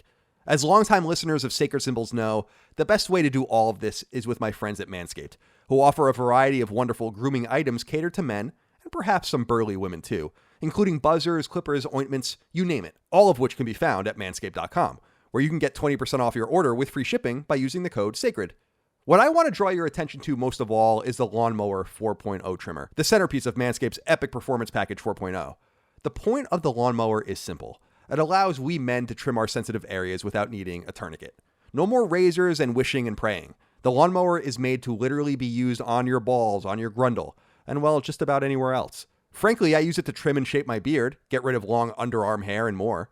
This thing buzzes, my friends, and while I was a fan of the 3.0, the 4.0 raises the game. The performance package comes packing other goodies too, including a nose hair and ear hair trimmer, known as the Weed Whacker, and a series of pleasant-smelling concoctions to rub all over yourself. Heck, they even offer both body wash and 2-in-1 shampoo, which I've been using recently, and which I've been very much enjoying. Very much indeed. You can grab those too when you head to Manscaped, as they offer a bunch of a la carte items for every well-groomed or wannabe well-groomed man. So begin your journey of not being a dirtbag, and get 20% off your order with free shipping by using the code SACRED at manscaped.com.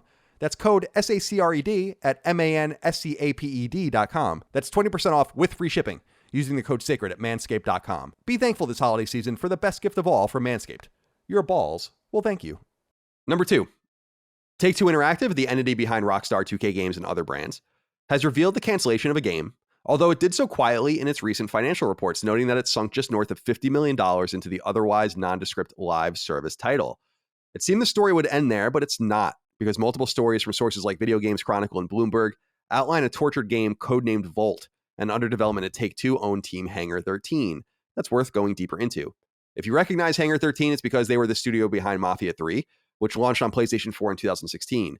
You'll recall that Mafia 3 itself had a tortured development cycle, and Hangar 13 wasn't even fully constituted during much of that era. From there, Bloomberg briefly notes that, quote, the project had gone through multiple iterations since it was first conceived. The current version struggled due to reboots, technological hiccups, and challenges caused by COVID, ellipsis.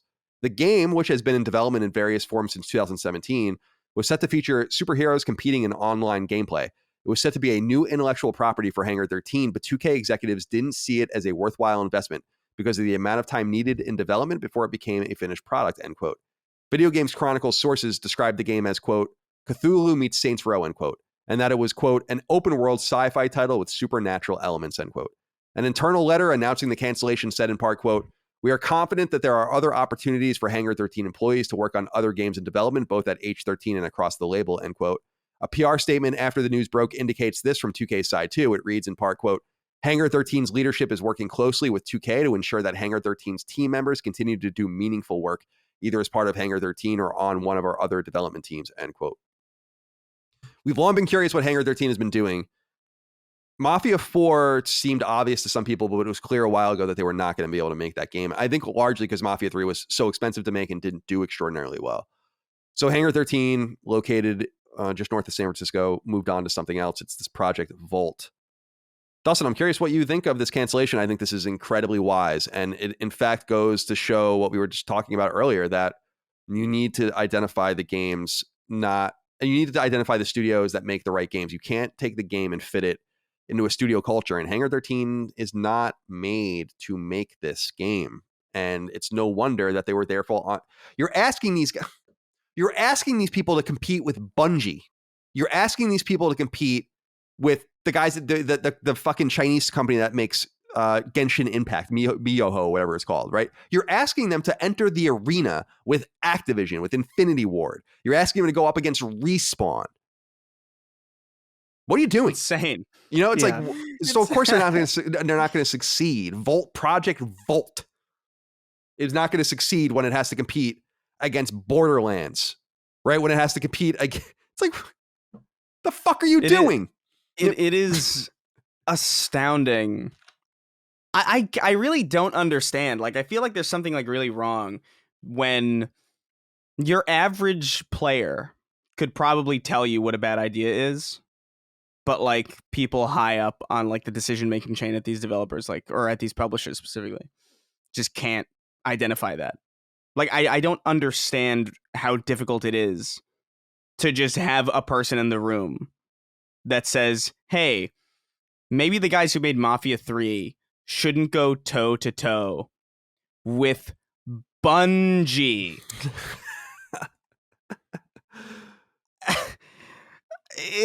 Don't you know your fighters, man? Like, it's insane. It's like I don't know. I hate these. I hate whenever a news story like this happens, because I'm always just flabbergasted. Because like you could just pay. I would give you better advice for free. It just goes to show you how useless consultancy is in a lot of areas of the industry from totally. Outsiders. And this is the thing that I think is really intriguing, and I'll throw it to you, Dustin, is they thought it was better to take a $53 million loss than to even try to launch this thing. So that is a damning critique of the studio, frankly. And it might not be the individuals that work there, but who's going to pay for this? How can you we know figuratively who's going to, or literally who's going to pay for it, the shareholders, but who is in the leadership structure going to say like, hey, we watched EA destroy BioWare. We watched all of these, we watched Bethesda waste Bethesda Game Studios time with Fallout 76, which probably put them behind the 8 ball with Elder Scrolls by years, and Starfield, right? Even though they were just mixing up with that, and they have all these fake things like they did with id and Avalanche and all of that with Rage 2. You're entering the arena with really serious competitors that are vanquishing their enemies. Look at what happened when even someone, and who I really like, by the way, like Cliff Bleszinski, tried to enter the arena. Oh, yeah. He got fucking wiped out. You can't just go into this space. And Square Enix and Crystal Dynamics lost $70 million with the Avengers as their IP, not a new IP called Volt. I don't know. What do you think, Dustin? Am I too incensed? No, well, Hangar 13 is in an interesting spot to me in that, being that their parent company is Take-Two, right, which is Rockstar, Grand Theft Auto, they kind of are in that same space, sort of, with these open world crime related games. That's a great point, too. They're competing with their own studio. Yeah. Right. Great point. Right. And you talk about the bloated and expensive development of Mafia 3, which I'm looking now just from an article that says 7 million units. So I'm sounds like we've been Mafia 3 did appreciable, but remember that the unit sales doesn't matter. It's right. How many of those units sold at $20? By the way, the game was also given away for free on PS Plus. I'll look up the budget, but I remember the budget being one of them. Yeah, Mafia 3. Yeah, this rumor had it at 8 million copies needed to be sold for a profit. And that's an outrageous expectation for a Mafia game. That just also goes to show you just mismanagement of a team. Mafia is going to sell 8 million copies. I mean, maybe if you released it during Grand Theft Auto's heyday, but you missed. Right. I just feel like, sorry to interrupt, between Mafia 3's kind of middling development and release, which I know some people found a lot of value in that game. I'm not trying to diss the game as a whole. I've actually never played it. It's a great story. It's a very cool story. Yeah. But between that and now putting $50 million in the toilet from this, which again, it could maybe not have been their fault if they were instructed to make this type of game. Kind of sounds like Hangar 13 might, I don't know. These are the types of things you read before they hit the chopping block. Yeah. Especially when you're, dude, why would you spend your time trying to build this studio back up when you're working on games like Grand Theft Auto and publishing those? Like, it just doesn't seem to make sense. Like right now, the studio, not only was their last game seemingly probably didn't put a lot of cash in your pocket, but they also just lost you $50 million. Like, that's definitely down a path that would lead, at least sounds to me, lead to a potential shutdown. But I don't know. That's just me totally speculating. Yeah, I don't think they're safe at all. I think that the letter from the lead of the studio basically indicates that. What cachet does Hangar 13 even have? Like, what would be the point of even keeping it open? You should have let them make Mafia 4. I mean, that was the right move. You have to invest in IP. And Mafia 3, I didn't beat Mafia 3 because it was just way too long and way too big, especially compared to Mafia 2, I thought was an appropriate size, although that some people thought that game was a little sterile. So I know they went in the exact opposite direction, but I really loved the story. It was about it took place, you were a black protagonist coming home from the Vietnam War and doing crime, basically, like for like this Italian mobster and these other criminal enterprises in New Orleans. And it was dope. It was incredibly vulgar, and it didn't shy away from using racist language and being very real and very visceral. And I really respected it. It felt like a serious Grand Theft Auto. I was surprised. I was just reading a story as you were talking that the game didn't even push 1 million copies apparently in its opening month. So 6 million sold is not good if half of those were, for $20 or $10 each. That's why it's so important to know how much money games are making and why a lot of companies keep that close to their vest, and rightfully so. We also don't know how much Mafia cost to make, although I'm sure that's a 3-figure in $100+ million game, especially with licensing and all the other stuff that they did in that game.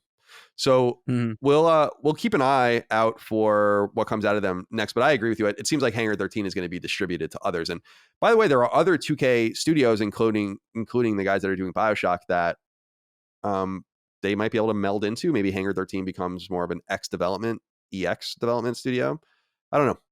We'll find out. But I would have liked to have, just curiously, I would love to see this game released just because it's obvious that it would have failed. and I will say, out of all of the leaders at the various studios or various publishers and entities, I feel like Strauss Zelnick and those guys at Take-Two are amongst the smartest. So it's not smart to take a $50 million loss, but it's smart to not release bad product. Yeah. Number 3, this just happened before we started recording. Quirky indie games publisher Devolver Digital, founded in 2019, is officially a publicly traded company, a major step for an institution that barely employs 2,000 people. The publisher began primarily as the marketing and publishing conduit for developer Crow Team's Serious Sam games, first launched on PS3 in the form of Serious Sam 3 BFE in 2011. However, their big splash actually came in 2012 when they published the beloved Dennaton-developed game Hotline Miami, which launched on both PS3 and Vita that year and on PS4 later. From there, their enterprise grew and some big games continued to be published. 2003 saw its relationship with Mediatonic begin with their awesome brawler Foul Play. That relationship would later breed arguably the publisher's biggest hit ever, Fall Guys, also from Mediatonic and launched in 2020. Other notable games and series Devolver has nurtured and/or funded and/or published over the years include 2013's Shadow Warrior, 2014's Luthrausers, Ali Ali, Hatoful Boyfriend, and The Talos Principle, 2015's Hotline Miami 2, I can't read, Titan Souls, Downwell, which I love, Bro Force, and Ali Ali 2, 2016's Enter the Gungeon, and so on and so on and so on. These days, games like Death's Door Inscription, which Dustin's been talking a lot about, and Weird West, hail from their doors, and it's time for them to look for major outside investment. According to website GamesIndustry.biz, the company values itself at just shy of $1 billion, and Sony itself has acquired 5% of the company through this round of public trading, meaning PlayStation is now a minority holder of substance within the publisher. Unfortunately, Chinese corporation Tencent has acquired even more of the company. Going public also allows Devolver to announce some big news. It has beefed up its fully owned studio roster from 1 team, the aforementioned Crow Team, to 4. Joining Crow Team and Devolver's family are Dodge Roll, the team behind Enter the Gungeon, Nerial, responsible for the weird strategy game Reigns, and Firefly Studios, the team behind the long-running PC-centric strategy series Stronghold.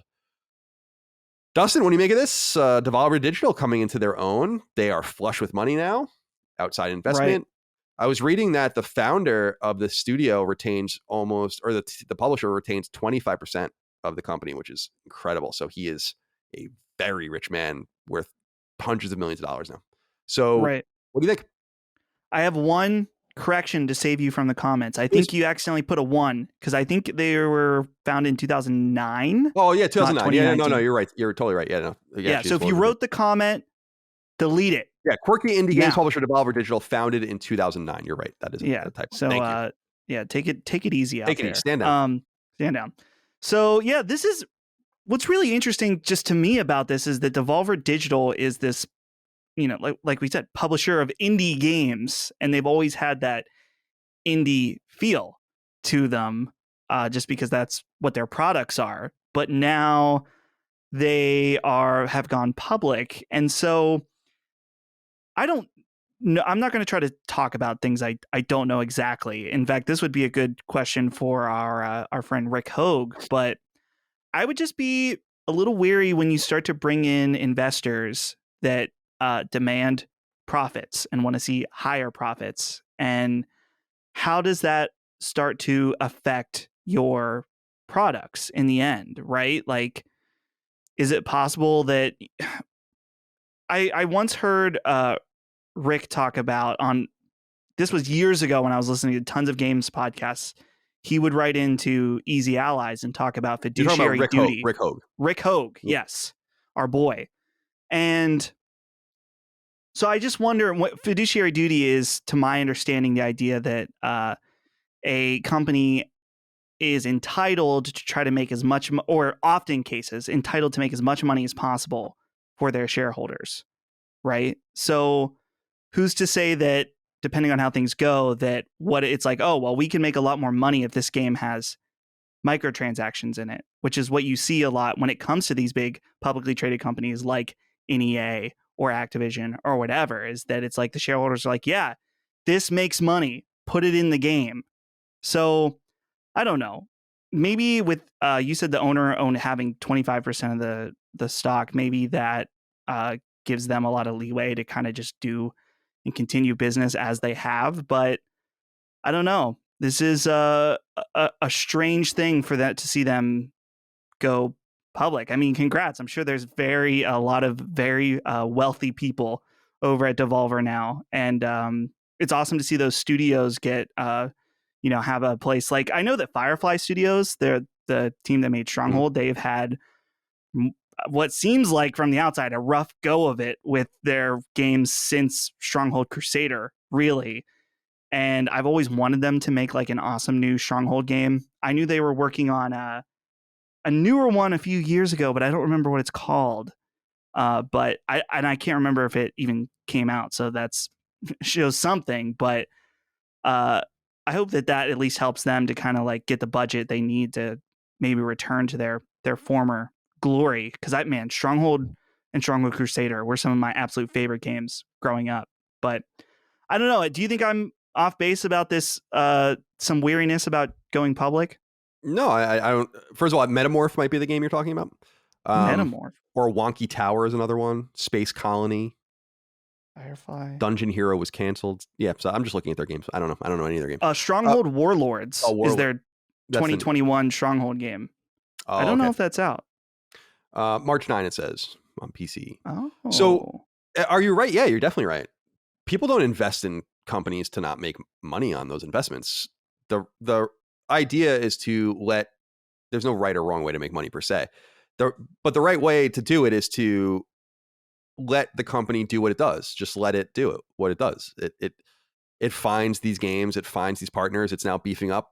This is a consolidative move as more studios are purchased. Now, it's funny. I really been thinking about this. I don't think we're really that attractive to outside investors, but we used to kid around about Lilymo and like what we would do with Lilymo. And it's like, I could really conceivably see Lilymo being purchased by a company in the next 5 years, just because it's like, these people are buying fucking everything, I don't know. Like, why wouldn't there be some indie label that's like, yeah, let's buy Lilymo.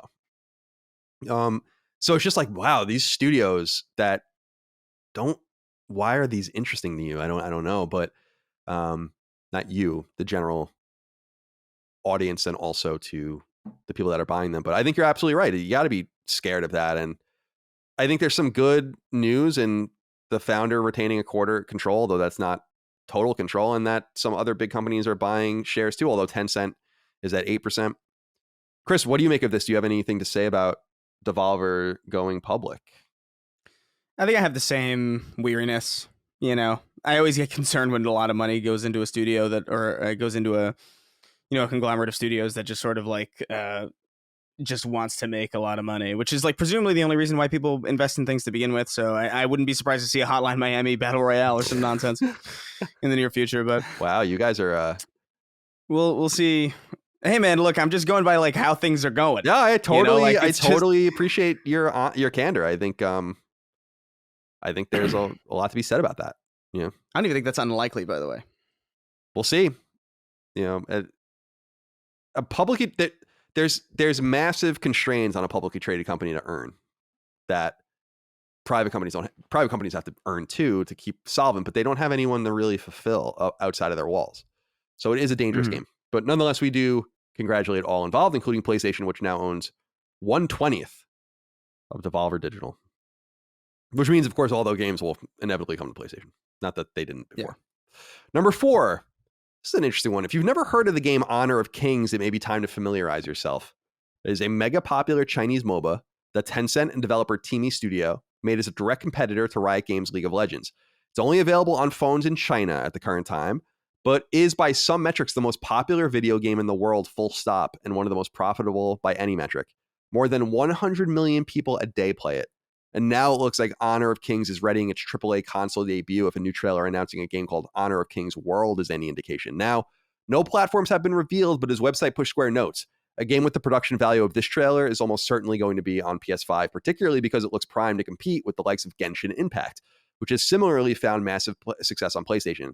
As for this game itself, it's unclear its intent.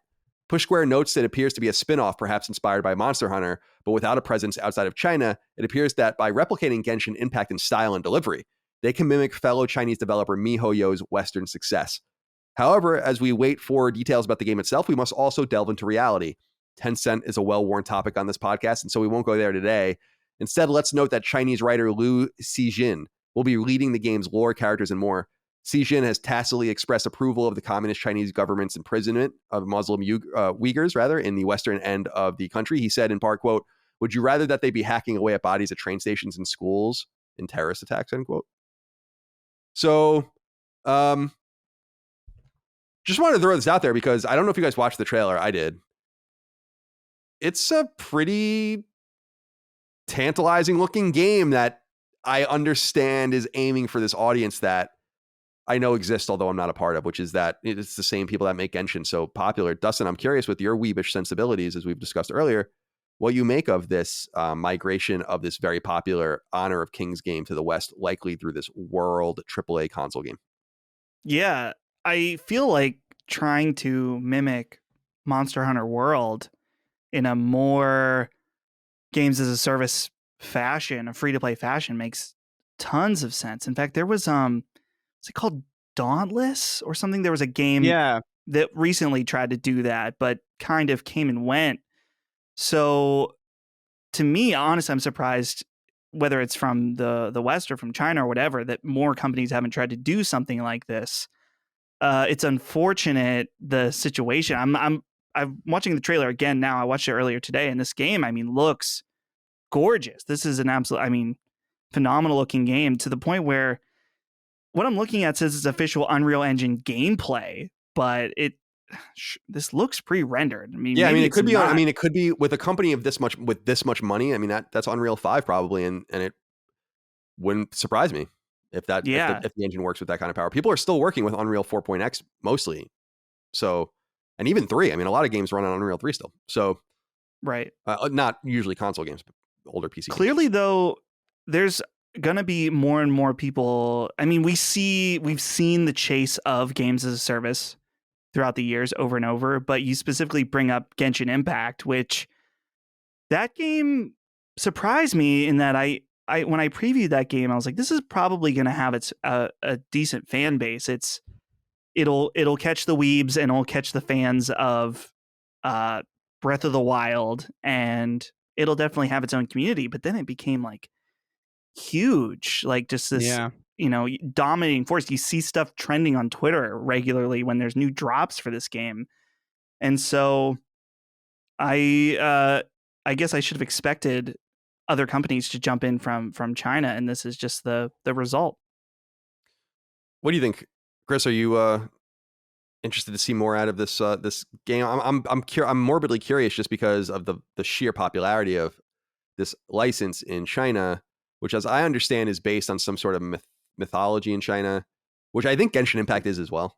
But I don't really know anything about it. But when I saw the trailer, I was like, this looks like Genshin Impact. So I can totally see the connection there. But I think it's clever to make these bigger budget games that don't have the negative connotation in the West per se on the phone, so that you can get people's attention, quote unquote, the right way.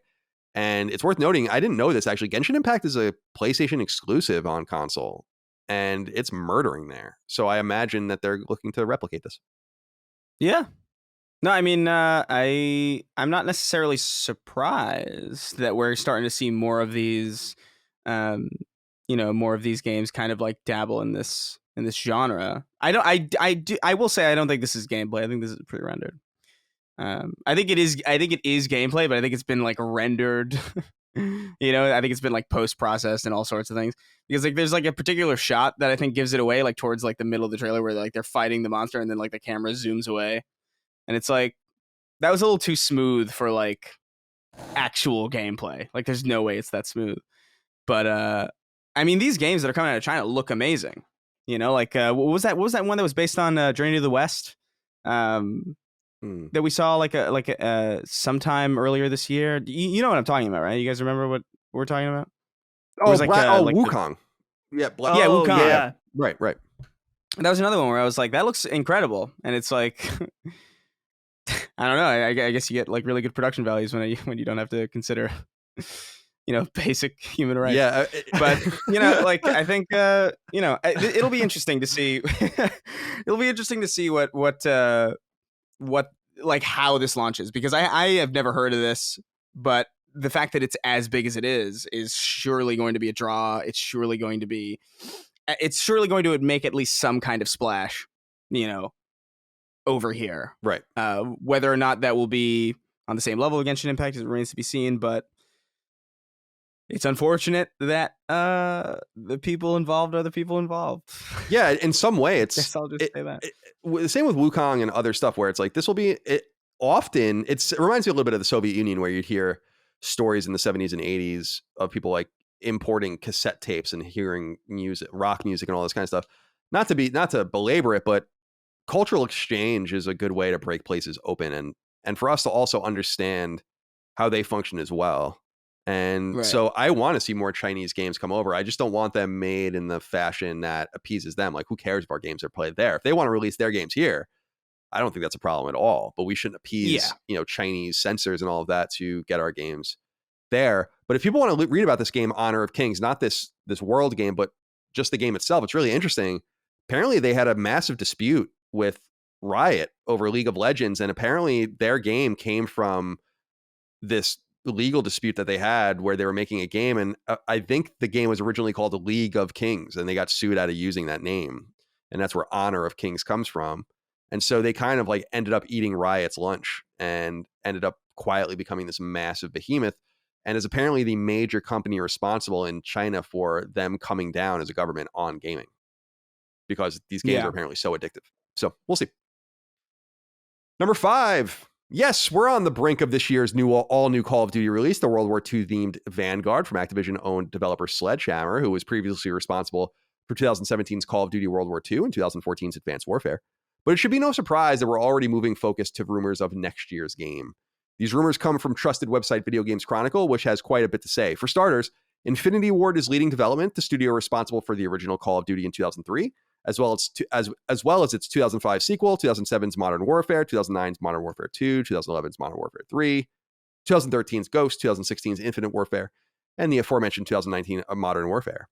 It's that latter game that's most important for our purposes, because Infinity Ward will be following that game up with the aptly named Modern Warfare 2 in 2022, and as we've noted recently on the show, it will revolve around the Central American drug trade. A so-called moral compass makes an appearance, which will be Call of Duty's first true foray into agency and seems to embrace more realistic gore, injury, and more. Tom Henderson, famed Call of Duty leaker, notes that the project is internally called Project Cortez and revolves around an elite group called Task Force 141. There will also be a specific focus on the free-to-play Warzone component in the game. Not a surprise, since Infinity Ward is also behind that. Call of Duty Vanguard, out on PS4 and PS5 by the time you hear this, is the 19th mainline Call of Duty game and the 18th annualized release in a row. Only 2004 hasn't had a new Call of Duty game since the series premiered in 2003. Chris, what do you make of a Call of Duty game with agency in it? I don't necessarily hate the sound of that, although I don't know exactly how it's going to work. Yeah, I mean, I think it's a fine idea. You know, like all that matters is really the execution. And I know that, you know, none of the Call of Duty developers have they're not particularly experienced in this realm of design. And I think that's a fair thing to say and a fair thing to point out. I don't think it'll be bad. I think it'll be probably just as good as every other Call of Duty campaign is, because they have like this standard that I think is ultimately like fine. Like, I don't think I've ever played like a Call of Duty campaign that I walked away from feeling like, wow, that was incredible. I don't think I've ever felt that. I was like, that was like solid, you know? And I feel like this one's probably going to be another one of those like, oh, solid, but I chose, you know, like I feel like that's the ultimate feeling that I'm going to get out of it. But it is interesting. Like Project Cortez as like a name sounds like is the most fascinating thing to me, because it kind of makes you wonder like where it's going to take place and like what exactly it's going to be. But at the same time, I know not to get excited about these things because it's Call of Duty, and I know ultimately it's going to be another one. Not to say they're not good, but they're what they are. Well, let me pitch this question from Sean Collier at you, who speaks to this. He says, hey guys, with Call of Duty coming out this week, do you feel the stigma attached to the game is unfair? The question often comes up regarding the price of games, etc. And with Call of Duty, I feel like you were getting a real AAA product. There's usually a solid campaign, fleshed out zombie mode, varied multiplayer modes, and now there's a Warzone integration. Vanguard is set to release with a much larger map and weapon count, and it appears the feedback from the beta has been heard. The game always has fantastic sound design, graphics on the Modern Warfare engine look fantastic, and the gunplay still stands tall. But there always seems to be some sort of drive to downplay the game. On the opposite side, you have Battlefield, which has a really poor beta showing, which I feel has damaged the hype for that game, but the people seem to be more forgiving. What do you think about that, Chris? I mean, are we too hard on Call of Duty? I think in some way we must be, because it is annualized. People buy it by the boatloads, and they really like it. And is it gratuitous? Yeah. Yes. But it's not like they're working these teams into the ground. They have a lot of different teams making these games. And so it seems to be working for them. As I said, 2004 was the last time they didn't release a Call of Duty game. So yeah. And I mean, I think it works for them. And I think I'm glad that people have something that they can spend $60 on every single year. You know, but I don't know, to me it's like I like that downtime because it allows me to do other things. I like the fact that, every year I have something different to look forward to in the fall. Oh, hey, here's this random third-person action game. Hey, here's this FPS. Hey, here's this open world RPG. Hey, here's this racing, battle royale, whatever the hell you want to call it.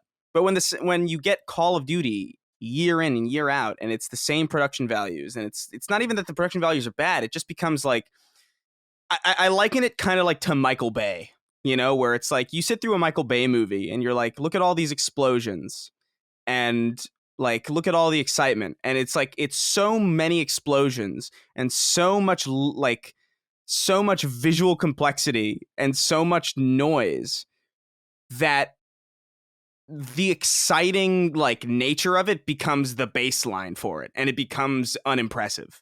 If there was a really solid Call of Duty game once every 3 years, I think I think more people would be excited about it. I think more people would have positive feelings towards it. I think it wouldn't be this kind of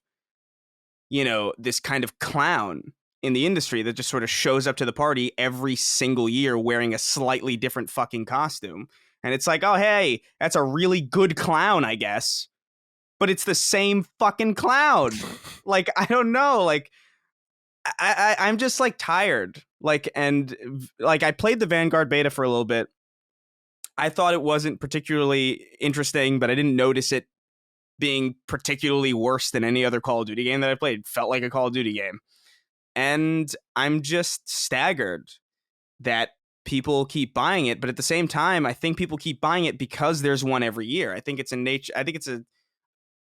result of the fact that there is one every year, and less so the fact that like people actually like it. It's something that it's like, oh, my friends are going to get this because it's a reliable thing that happens every year, and I'll buy it too because I want to play with my friends, you know? And I think it is that situation. If we're hard on Call of Duty, it's not like we're uniquely hard on it. We were hard on Assassin's Creed when they were annualized. That was annoying. And everybody understood why.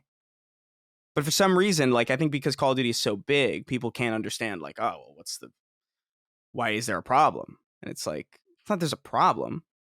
It's just that I'm tired. You know? I'd much rather have, like, a game that's, like, every 3 years I get something, like, really cool than every year I get the same type of thing with, like, slight changes to make it feel like I didn't waste my $60. Remember, I think it was 2014 or 2015 when Ubisoft had the audacity to release 2 Assassin's Creed games. Remember? Because one was on PS4 and one was only on PS3. Yeah, it was like it was a Rogue, right? Jesus Christ. Dustin, what do you take away from this Activision news about morality in Call of Duty and the continuation of the series and what seems like it will be a Central American drug war? And maybe touch on what Sean is saying, that does Call of Duty not get the respect it deserves? First of all, we got to talk about the fact that it's called Modern Warfare 2 because just names don't mean anything. This happened last time when they decided to just call it Modern Warfare again. And now we're getting Modern Warfare 2 again. And inevitably we'll have Modern Warfare 3 again. So thank you for that. I guess we can blame marketing because it probably fucking works. So with that out of the way, I think with what Sean is saying, you know, I've thought a lot about this Call of Duty thing where there's people that passionately love this game. Every year they buy it every year. And there's always a lot of people that want to shit on it every year, too, to put it bluntly, right? Mm-hmm. I guess I don't know. The way I've been thinking about this recently is this, like, you think about there's people that, like, I don't know, like, imagine someone's like grandpa that drinks Miller Lite, and he's drank Miller Lite for the last 40 years and it's never changed and you've never liked it, but you know what? It has always hit the spot for him. And why would he change when he knows he loves it? So if you know that you love playing Call of Duty every year and it's worth the money to you, more power to you, honestly. Like, that's awesome. Like, if you that's just what you want to play, if that's what you're looking for, then great. We've talked about this, is that value is in the eye of the beholder. And so, sure, Call of Duty is not worth $70 to me, especially this year, because I've just not been very impressed with what I've seen. And that's fine. It doesn't need to be for me every year. Right. So, you know, I think that at the same time too, from a business perspective, I don't know. You think that one year they're going to slip, but they don't. They just continue to sell insane numbers every single year. And even when we have a feeling that a bad one is coming up, like Infinite Warfare, we thought, ooh, this one is getting all the dislikes. This is the one that's gonna to bring them down a notch. Nope, totally fine. Totally made tons of money. Even Ghosts, which was terrible, by even Call of Duty fans. That was the one with the standards. dog, right? Yes. Yeah. Totally fine. So who's to say that even if this new Call of Duty Vanguard, which seems to have little hype behind it, you know, it's by all history is gonna be the best selling game this year. Oh, so no doubt right, about it. yeah. So like, it's one of those things where it's like, I think that, you know, I'm with Chris in that I would love to see them take a break and do something crazy good that would appeal to Chris and I, but just doesn't make any sense for them to do that from a business standpoint. And so I think that Chris is right, that I think they will eventually have to do that. But every time that it feels like it might be the year, it's just not. You can't bet against Call of Duty. It's crazy. But is it a good thing that like a game like Call of Duty Ghosts can come out and it's objectively terrible and it still makes a ton of money? Like, is that a good thing? Like, I don't think that's a good thing. Like, I think that sucks. I think that like speaks to like the worst parts of this industry where like people just sort of mindlessly buy, like just because it's got a fucking name on it. It's why the most recent one was called Call of Duty Black Ops Cold War. It's insane. Right. And it's like, look, I'm not saying like you can't enjoy it. I'm just saying like, you know, is the stigma attached to the game unfair? Fucking no. That is an insane thing to think, I think, because like it's so cynical. It's such a like I watch every Call of Duty trailer and it just feels like a cynical joyride of like, here's the last engine we had, but we added a polygon. And like, oh, there's like we got rid of the Nazi flags in this one, but like, don't worry, we brought it back. It's like, I don't fucking understand what's supposed to be interesting. And like, maybe that's a me thing. I'm not obviously not their core demographic. I'm not their core audience. I'm an FPS fan and I've played a myriad of them. And I always found Call of Duty to be like the weakest playing ones. They all feel like they're from 2006, like in my opinion. So they're not supposed to make the game for me. They're supposed to make the game for the people who are constantly buying them every single year. I just feel like eventually, and it might not even be soon, it might be in like 10 years, but eventually they're going to have to be like, we can't have Modern Warfare 2. You know, like Modern Warfare 2 with Roman numerals. Yeah. That's the thing. If you can, then the stigma is appropriate. Sure. That makes sense to me. I think they're in between a rock and a hard place, and they like being there, where they haven't really dropped the ball catastrophically, to Dustin's point, where like, it's actually kind of amazing that they've never canceled, or they've canceled a Call of Duty game. We know that, but they've never delayed one to February or something. Right. They always hit. It's quite a well-oiled machine, and certainly intriguing from that perspective. We're going to talk about their sister company, Blizzard, in a minute, about how very different it is over there. But two things about this appeal to me, or not appeal, but are just interesting to note as we exit from the story. Number one, I'm a keen observer of football. As everyone knows, I watch football constantly during the NFL season. And I was really intrigued earlier this season. There was a Game Pass commercial for Back 4 Blood in which it doesn't mention PlayStation at all, like as if the game doesn't exist on PlayStation. And then I'm now seeing Vanguard commercials that act like the game's not even coming to Xbox at all. It's PS4, PS5, very PlayStation-centric commercials. So I wonder how the game will do on Sony with those commercials. And the second thing, and I think more interesting for us to consider, is that I like this idea that they might actually lean into the politics of Call of Duty. And that's where I think Call of Duty can become insanely good. They used to do it. No Russian is one of the most political things that's ever been in a game, in my opinion. And they kind of shied away from that because they didn't want to alienate and isolate people, and I get it. But I feel like by concentrating on the drug wars and by giving players some agency over decision making, maybe a little bit like Spec Ops, that you could bring Call of Duty at least narratively to the next level. And I think that's what Call of Duty needs, because in my opinion, storytelling and war go hand in hand. And Call of Duty could have an annualized release of something really, really special. But they have the resources, in other words, to have these games in development at the same time, which they do anyway. Yeah. But I'll say that my girlfriend, Micah, who we know, is a big Call of Duty fan. And she doesn't touch the campaign, and she plays the online, and she's going to be playing that this week on her Xbox. And so for some reason, with many millions of people like her, there's this switch in their minds where it's like, oh, it's November, Call of Duty's out. You know, and then that's what they play. And she did it last year, and she's going to do it this year. And that goes to the kind of what you were saying about the Miller Lite, Dustin, you know, like, right. It's great. It's a great reference. Like, some people just like it. I've meant for years to go back into Call of Duty again, like I used to. I did beat, and I don't know if I platinumed it, but I think I did platinum it, Modern Warfare Remake last year. And that was really fun.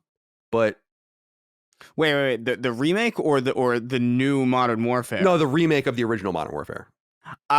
You know that one that I think Raven did, or someone did. Yeah. Yeah. You got to be specific. No, I understand. There's also Call of Duty Classic, which is a re-release on PS4 3 of the PS2 original Call of Duty. God, fuck. All right. Let's talk about Blizzard now. Number 6. Shakeups at PC-centric developer and publisher Blizzard continue, this time in the form of a sudden exit of one of its new leaders, Jen O'Neill. If you'll recall, Jen was the longtime head of Activision-owned studio Vicarious Visions, which in recent years produced both the 2017 Crash Insane trilogy and last year's Tony Hawk's Pro Skater reboot, both very well received. At that time, you'll note that along with other studios before and since, Activision decided to fold Vicarious Visions into Blizzard, and thus O'Neill became co-lead of Blizzard alongside one-time Xbox executive Mike Ybarra. Beginning in 2022, according to a letter from O'Neill, the Under Siege developer will be led by Ybarra alone. Having worked her way up the ladder as a QA tester and then as a producer and then into the head of the team itself, O'Neill was no doubt sad to see her team essentially dissolved, though it's unclear how much that drove her decision. However, Blizzard quietly announced even more substantial news aside from O'Neill's departure, though they initially did it quietly in a massive financial statement. Their 2 biggest upcoming games are delayed. Here's what it says in part, quote, "We are now planning for a later launch for our Overwatch 2 and Diablo 4 titles than originally expected in order to provide the development teams the extra time they need to deliver the experiences that their communities deserve and to set the franchises up for success over a multi-year period," end quote. In other words, don't expect either game before 2023's calendar year at the earliest. Overwatch 2 was announced in 2019 as a follow-up to the mega-popular 2016 hero shooter, while Diablo 4 announced the same year, and in fact at the very same BlizzCon, is the follow-up to 2012's CRPG, Diablo 3. Both are slated for launch on PlayStation 4 with native PS5 ports likely. Hi, I think I'm real wrote in and said, "Hi, gentlemen. Blizzard has been a frequent source of schadenfreude for months, so it's remarkable to see their misfortunes continue to grow. With Jen O'Neill stepping down as co-lead at the studio and the announcement of delays of both Overwatch 2 and Diablo 4, I am beginning to wonder if Blizzard is not long for this world. I was of the opinion that their recent scandals would fade in time in the same way that the Blitzchung scandal was quickly forgotten, but that doesn't seem to be the case. Dustin, let's go to you. What do you think's going on at Blizzard? First of all, Blizzard's, I don't think they're fine, but they're not going anywhere. But this company seems to be under serious siege, and I don't really understand the culture of the post-merger environment in which Activision seems to be somewhat fine compared to what's going on with Blizzard, at least structurally. Certainly there's many a crime and impropriety in both companies. But what I'm saying is what we just brought up before. Call of Duty is like a machine gun, pardon the pun. Bop, bop, bop, bop, bop, bop, every November. Overwatch, by the time Overwatch 2 will come out, Overwatch will have come out at least 7 years before that. 8 years before that. There's a complete mismanagement over there. Diablo 3 will be 11 years old at the earliest by the time Diablo 4 comes out. It doesn't make any sense how one company didn't quite infiltrate the other. And I know that by getting Vicarious Visions and all these companies and their culture into Blizzard, that was the attempt, but they just scared off their talent because that's clearly why she's leaving. So what do you make of all of this? Yeah, I think it was last week that I mentioned, I was like, man, Blizzard is clearly a company in major decline right now. And this is just another step downward. I mean, in one sense, it's a good thing. Overwatch 2 has seemingly no hype behind it, which because we discussed it winning Game of the Year and how how that game's really just completely fallen off, and people just don't seem to care about Overwatch 2 at all. I mean, they lost their main guy, Jeff Kaplan, right? Mm-hmm. He's out now. So, and then Diablo 4. That's a game that I think people were pretty excited about when it launched, but they've lost some leadership there, and they got to be careful with Diablo. Diablo 3 launched in a very, very bad state. People were not pleased, and I'm sure they do not want to do that again. Yeah. But a lot of people will point to Blizzard, like when they merged with Activision, it's pretty much been exponentially downhill. It was fine at first, but now we're really, really starting to see them not go down like you said, Colin. They're not. I wouldn't see Blizzard like closing up shop or anything. Their IP is just invaluable. They're not. They own StarCraft and shit. It's like that. They're not going to Warcraft and all this like random shit. I've been watching these videos on YouTube with millions of views of computers playing against StarCraft. Like professionals and stuff like it. It's still, they still have these big games, but To me, I just don't safe. understand how they have not been rubbing against Activision like that. Hasn't rubbed off in any positive way. And there are positive ways Activision can rub off on you. I'm not trying to be sexual. Like they are obviously a business-like entity. If you want to run a publisher and have it laser focused on product, then I think Activision does that pretty damn well. We don't like the product, and they disable their studios and force them out basically so that they can't make, like, Activision isn't pleased that Crash Bandicoot sold 5 million copies because they're like, who gives a shit? We make Call of Duty, and it's just weird that workmanlike way that they have is like the total opposite with Blizzard. It's very weird. What do you think about this, Chris? I think it's a mess, man. Like I think this studio needs to be. I'm not saying they need to be shut down. They need to be seriously reevaluated, because the thought of making an Overwatch 2 in the first place is a stupid idea. I agree. Like, why do you not? And this is probably an Activision thing too. They did the same thing with Destiny. It's like, why don't you just make Destiny and continue to evolve it, and like as things get older, like phase out the older consoles or whatever, or like, phase out some of the older DLC or phase out some of the older things. That is the route that they should have gone with Overwatch 2. They could have had like a healthy online ecosystem for the last several years if they just consistently added things to Overwatch to make it like keep up with modern trends, or maybe just like even just keep the game fresh. Here's new modes, here's new maps, here's new characters, here's new game modes, here's even just the campaign that they're promising for Overwatch 2. Why not just add that to Overwatch 1? They already said that the multiplayer of Overwatch 1 and Overwatch 2 will be cross-playable. You can play Overwatch 2 with people playing Overwatch 1, so clearly the engine requirements aren't that beefed up.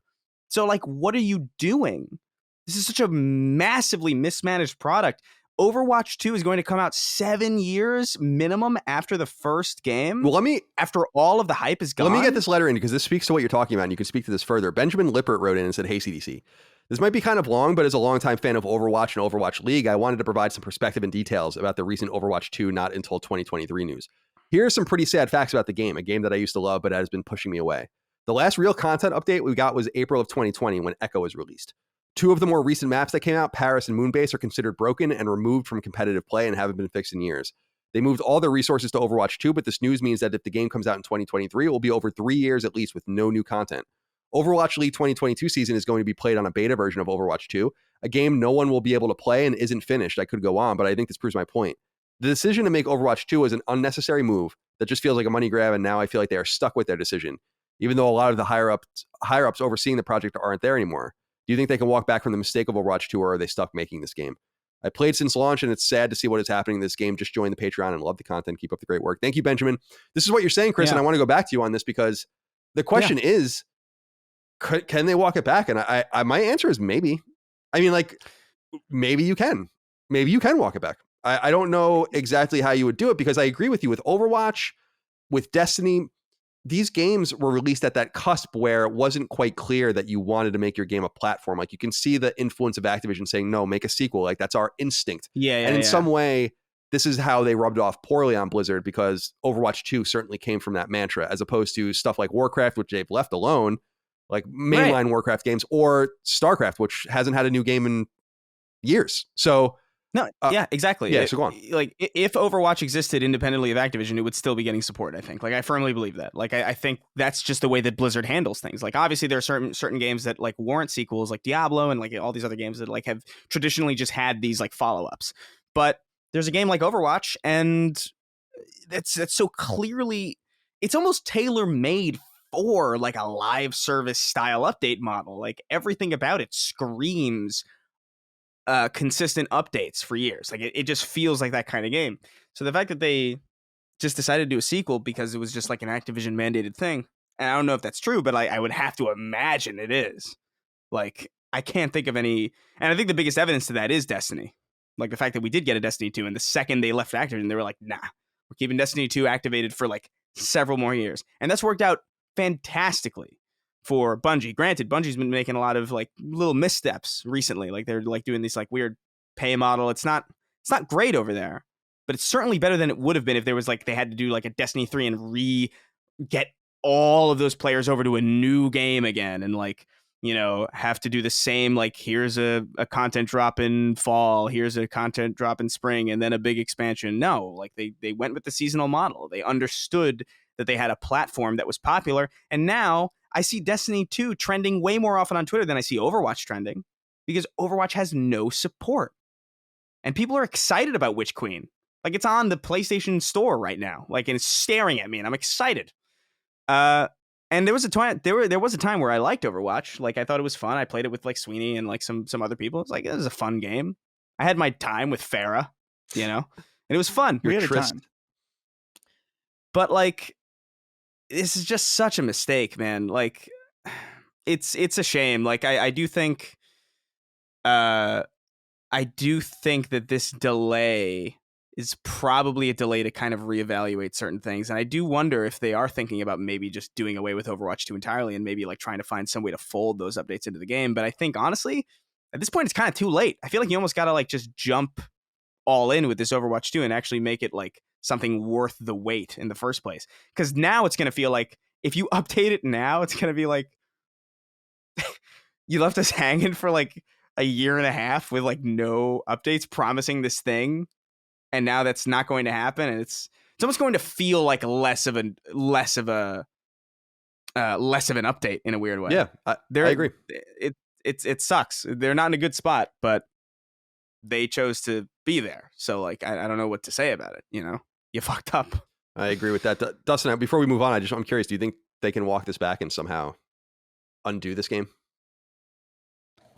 I don't know. That would be pretty crazy for them to do. It's certainly possible that they could do that, but that doesn't feel like something Activision would do, in my opinion, because why would you walk it back and release the content as part of the original, like we've been saying, when you can charge a cool $60 to get that single player mode with some new characters? Like, obviously, Chris brings up a great point with Destiny.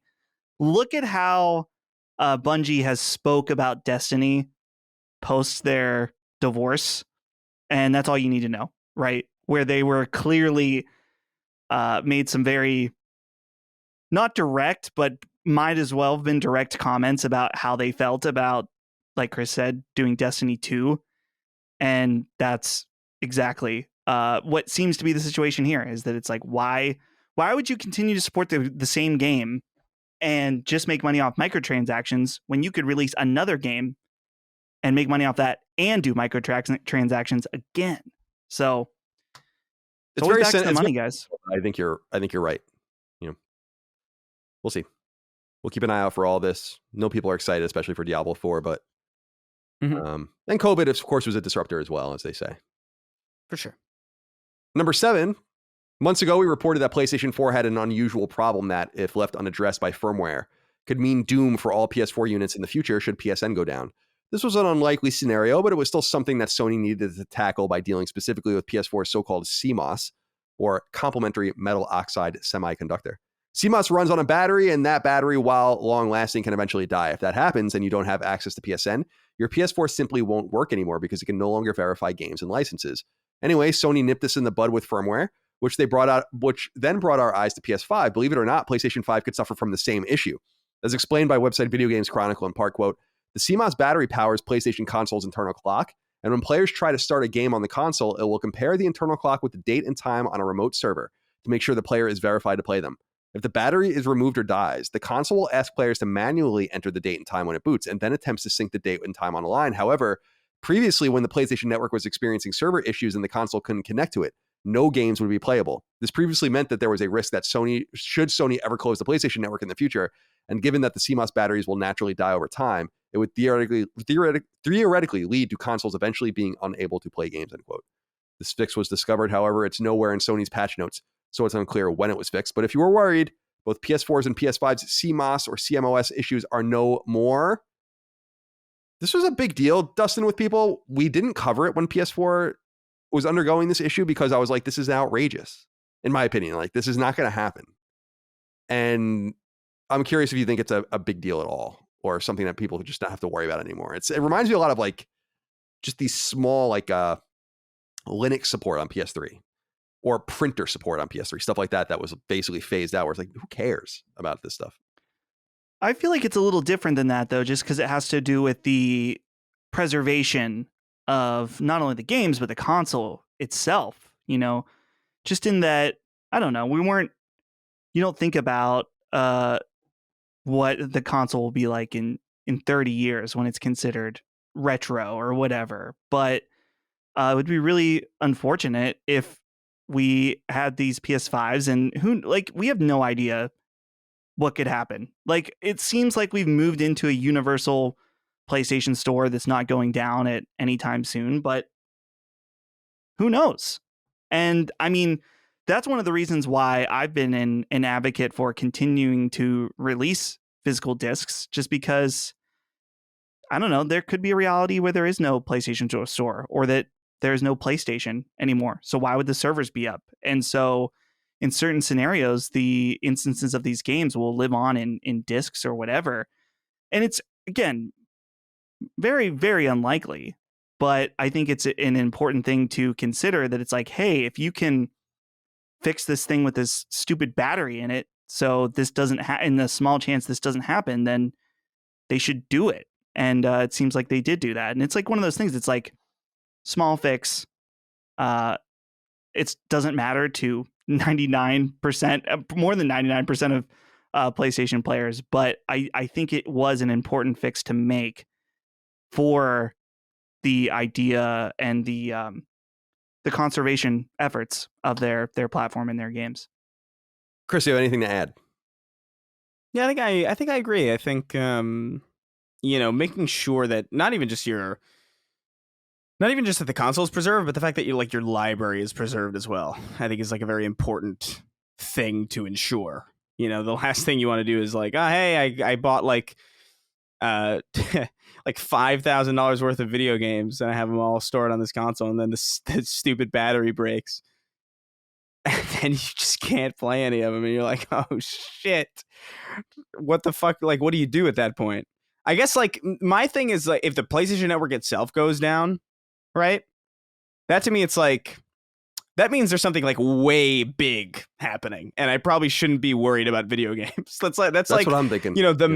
That's like, that's like, oh, the moon like just split in half, and there's like there's like an 8-ton like spherical clown that just emerged from it, and he's like headed towards the Earth at Mach 10. It's like, all right, well, I don't know how to explain this. There's no science I could possibly explain this. PSN's down, I guess. Bigger things to worry about. But I should probably worry about like water, shelter. But yeah, I think it's an important thing to fix. I mean, like, that's such a shitty like possibility, like, and on the off chance it happens to like one person, that person's like extra fucked, especially if they decide to like invest in, their digital library, which I think is like the most reasonable way to experience next gen. I hate the fact that like I hate getting up to like change discs. It's like, that's so alien to me now. I've been doing it. I've cut that out ever since digital downloads were like first possible on like 360 and PS3. I was like, the second you could do that, I was like, all right, good, done.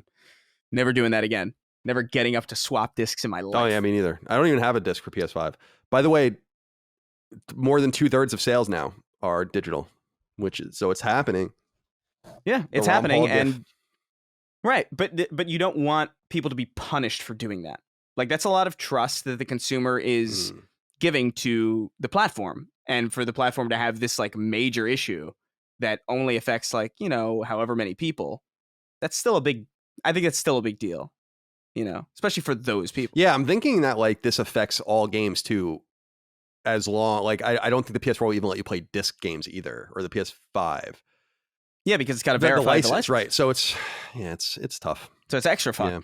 Yeah. It reminds me of like, your odds of like dying in a plane crash are super low, but if you're in a plane that's crashing, it's pretty, it's 100% for that person. Yeah, that person on the plane that's crashing is 100% going to die. Yeah. All right. We can move through these quickly. Number 8, Sony has revealed its new additions to the PlayStation Now library for the month of November. As you know, PlayStation Now is Sony's streaming and library service, wherein subscribers get access to hundreds of PS3 and PS4 games, with PS4 releases able to be played natively, while PS3 games are stream only. If you're a subscriber, you can look forward to the following new additions available now: Mafia Definitive Edition launched in 2020. Goofy game Totally Reliable Delivery Service launched earlier this year. The PS4 port of the PS1 Squaresoft JRPG Final Fantasy IX from 2000. And beloved puzzle platformer Celeste, which came to PS4 back in 2018. Nice little lineup of games on now. And finally, number 9 is a wrap-up. Website Push Square reports RTS Weird West comes to PS4 on January 11th, 2022. Quirky RPG Golf or RP Golf Legends comes to PS4 and PS5 on January 20th, 2022. And Action RPG Maglim Lord comes to PlayStation 4 on February 4th, 2022. Website Gamatsu reports action game Blackwind comes to PS4 and PS5 on January 20th, 2022. Fighting compilation Breakers Collection comes to PS4 at some point in January 2022. CRPG Spellforce 3 Reforced comes to PS4 and PS5 on March 8th, 2022. Giant robot game UFO Robot Grendizer comes to PS4 and PS5 at some point in 2023. And old Neo Geo era fighting game Rage of the Dragons comes to PS4 at an undetermined point in the future. The website also revealed that the following old school games will be coming to PS4 at unknown times.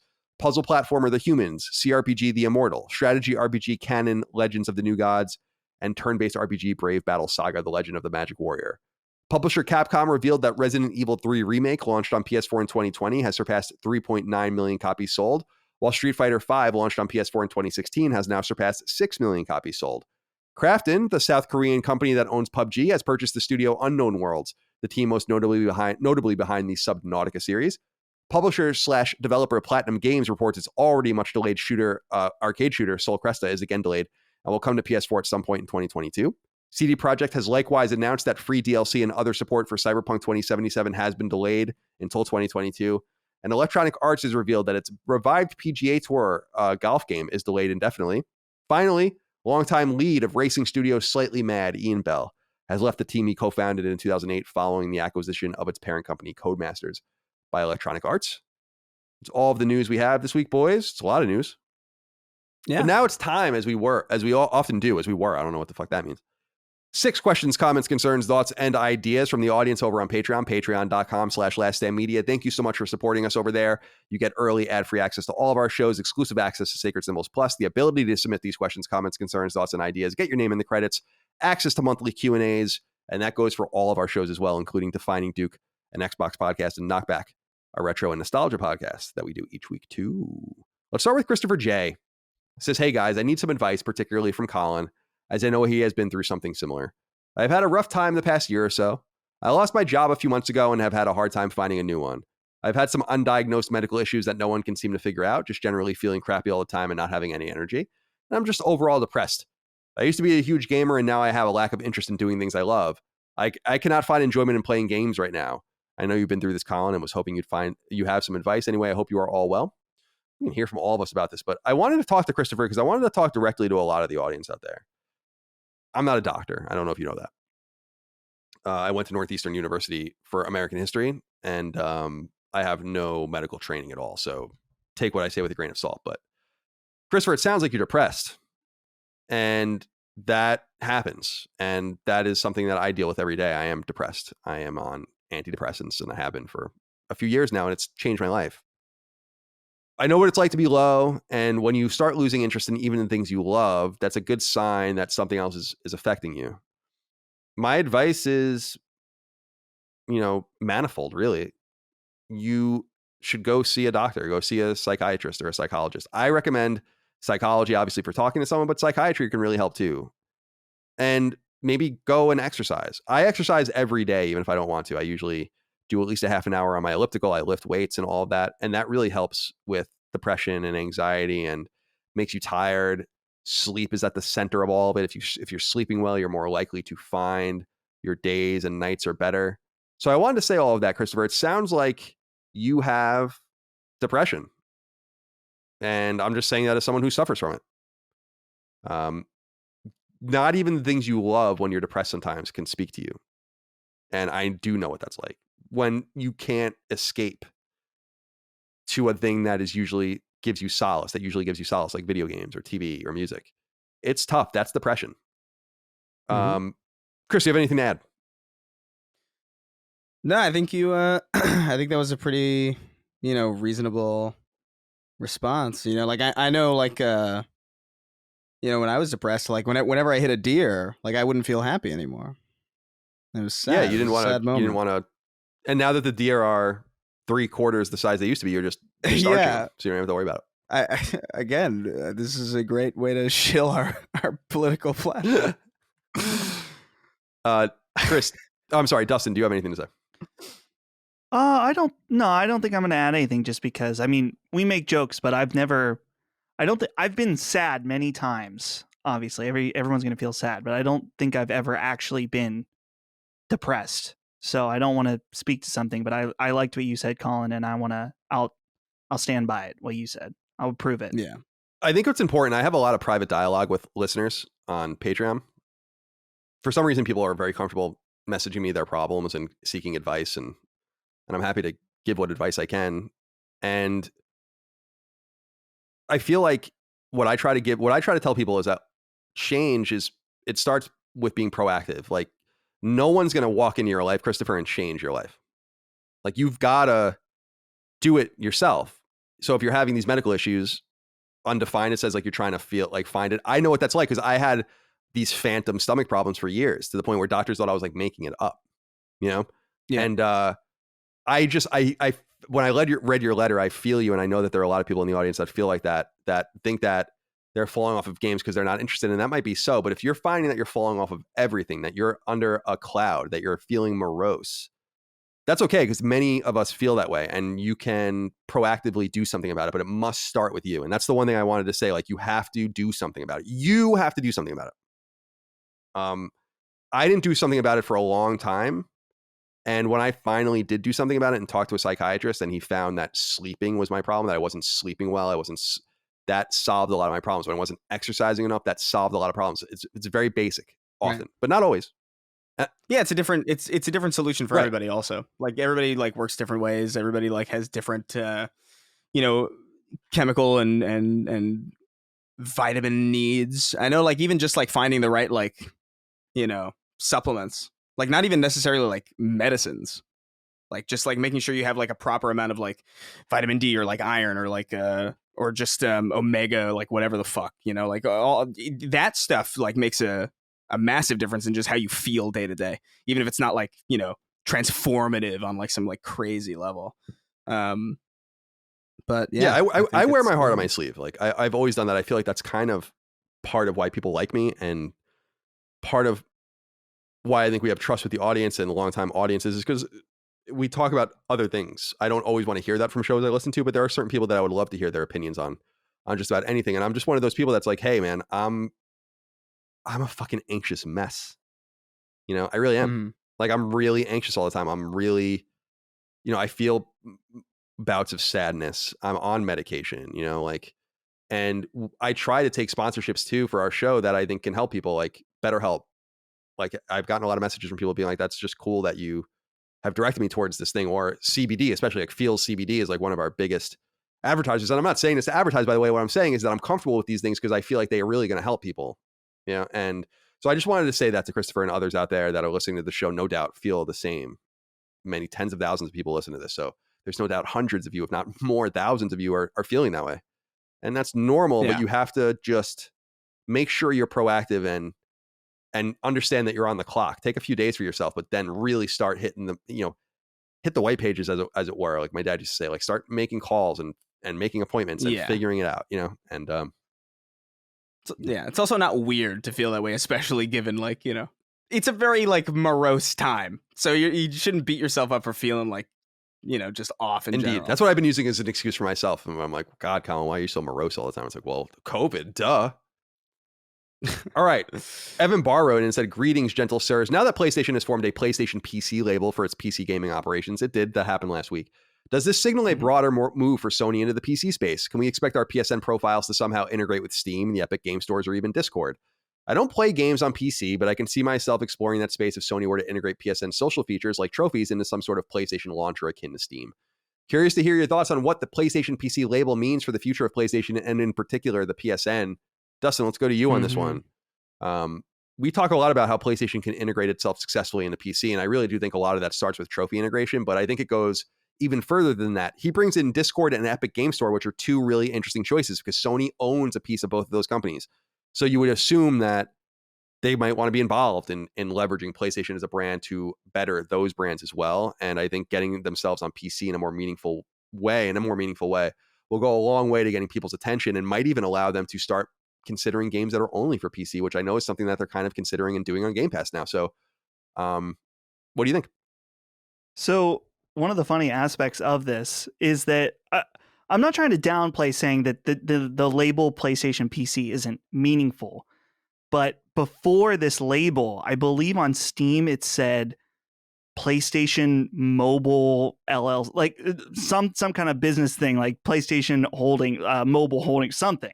I know it had mobile, and so it just didn't make any sense because at the time Sony was coming off of what Helldivers on PC, and there was maybe like one other. Yeah, some of that game company stuff was out there as well at that point. Right. Yeah. So they really had the label wasn't right or correct. And so really the label of PlayStation PC is them just like fixing and making a proper thing on Steam. But despite that, as far as a broader move for Sony in the PC space, we've already started to see this. I wouldn't be surprised if they tried a PlayStation launcher, but I don't know. This was kind of a short fad, I guess to say, amongst some publishers. Like you saw Bethesda do that for a while. Microsoft was only releasing their games through the Microsoft Store and not Steam. Obviously, EA was a big one. Ubisoft has one. And a lot of people don't like these for a lot of reasons. And so, I don't know. I would kind of hope that they could figure out a way that they could just do trophy support through within the game itself. Like you connect to PSN. Because I think that's what... achievements do that, I think, with some games. Yeah, if you buy like Gears or Master Chief Collection on Steam, you're able to connect it to your Xbox Live account and get achievements through that. Yeah. So I would that's my ideal integration. Now, as far as like Epic Game Store and Discord, I'm honestly kind of surprised that we don't see a stronger connection currently between Sony and Epic Game Store, other than they're just releasing their stuff there. But I don't know. As far as Discord, I don't know if they really even do anything that special as far as PC. I'm still. Where is the Discord PS5? That's gonna. I mean, that's inevitable. Yeah, that's the main thing that I'm wondering. Which will be exciting because I've been thinking a lot about not only increased keyboard and mouse support on PlayStation 5, which is becoming more integrated, which is awesome. But then with some of this stuff coming where it's like, you can imagine a keyboard and mouse always being connected to your PS5. Like I sit in my recliner. If Discord's on there, I mean, obviously you're going to use it for audio, but I like using it for chat. So to be able to open the whole module and then just be able to natively use it on my television screen, pin it or something like that, like you can a YouTube video, would be kind of cool. So there are a lot of different options there. And again, I think Sony's investment, especially in Discord, which is much more substantial than Epic, they have some sort of reason to want some integration. I'm curious, Chris, how you play on PC probably more than any of us. So I'm curious what you make of, certainly more than me. So I'm curious what you make of the possibilities Evan asked about here with PlayStation PC and how integration might occur. Yeah, I mean, I think the best route, honestly, and this might not be the most like, this might not be the nicest sounding thing, but I think honestly, all you have to do right now is just kind of copy what Xbox is doing right now. Like they have their games on Steam. All they really do is like they run like a check when you open up the game and it like connects to Xbox Live or whatever. Just connect it to PSN, have your profile integrated, and like have that, ecosystem kind of symbiotically connected. So that way, like you can earn achievements, you have your progress, it doesn't go away. It's not these like weird separate versions of the same thing that you own. That goes a long way. I think as far as a launcher, I don't think you need that, although some people do use it. So like maybe you do want like some level of like, hey, we want our game on PC, but we also want like maximum profit, So like maybe you want to just do that for the small percentage of people who are going to play it over there. Although like I think that's a little bit needlessly complicated. And I haven't opened up the Microsoft launcher or whatever the fuck in ages. Like I can't even remember the last time I did that. So I don't think that's super necessary. Discord, I'm kind of on the same wavelength with Dustin, where it's like I'd much rather see Discord natively integrated onto the console rather than like anything done for like the PC. It's already super flexible. Like you don't need you can stream from Discord. Like it's super robust on PC already. I don't think anything really needs to change. The Epic Game Store is the only one where I'm like kind of confused, because did they say that they were releasing on Epic Game Store or Steam, or like is it exclusive? Like what's the situation with like God of War? No, I think that they're on, I think it's going to be on everything. I think people are interested in Epic Game Store because Sony owns like 3% of Epic. Also, I think some games were migrating over there at some point. Like I wasn't it because they were doing those 1 year exclusives. Like it was something like Detroit Become Human or something was maybe an Epic Game Store exclusive, but I don't know for sure. I'm more interested with, I think I said this before because I really think Steam is a remarkable platform where I feel like Sony has this incredible potential to make PlayStation into this much better unit. It's already, PS5 is already much improved in many ways from PS4, which was a quantum leap from PS3. But I don't know that PCifying PS5 is necessarily a bad thing. Like it's very much like Windows running as a shell over old DOS computers. Like it would be interesting to get underneath the shell on PlayStation 5 and have a much more wide open relationship with the PlayStation console, but they can't do that. And they're not going to do that. I think that's also why they removed Linux from PS3, because it was just a backdoor, another vector for them to worry about. But it makes me excited about what they can possibly do. And my dream is for Steam to come to the PlayStation, which I think would be insane, but that's not going to happen. So yeah, we talked about this a little bit earlier, but I want to delve into this more from a 40,000 foot angle about other games. Sean Kelby wrote in and said, "Hey guys, do you think the short time between announcement and release date for Guardians of the Galaxy helped its positive reviews? Less time to show things means more surprises and more organic interaction with the game. Should games do more of this?" Chris, I'll stick with you. Here's my whole mantra about this.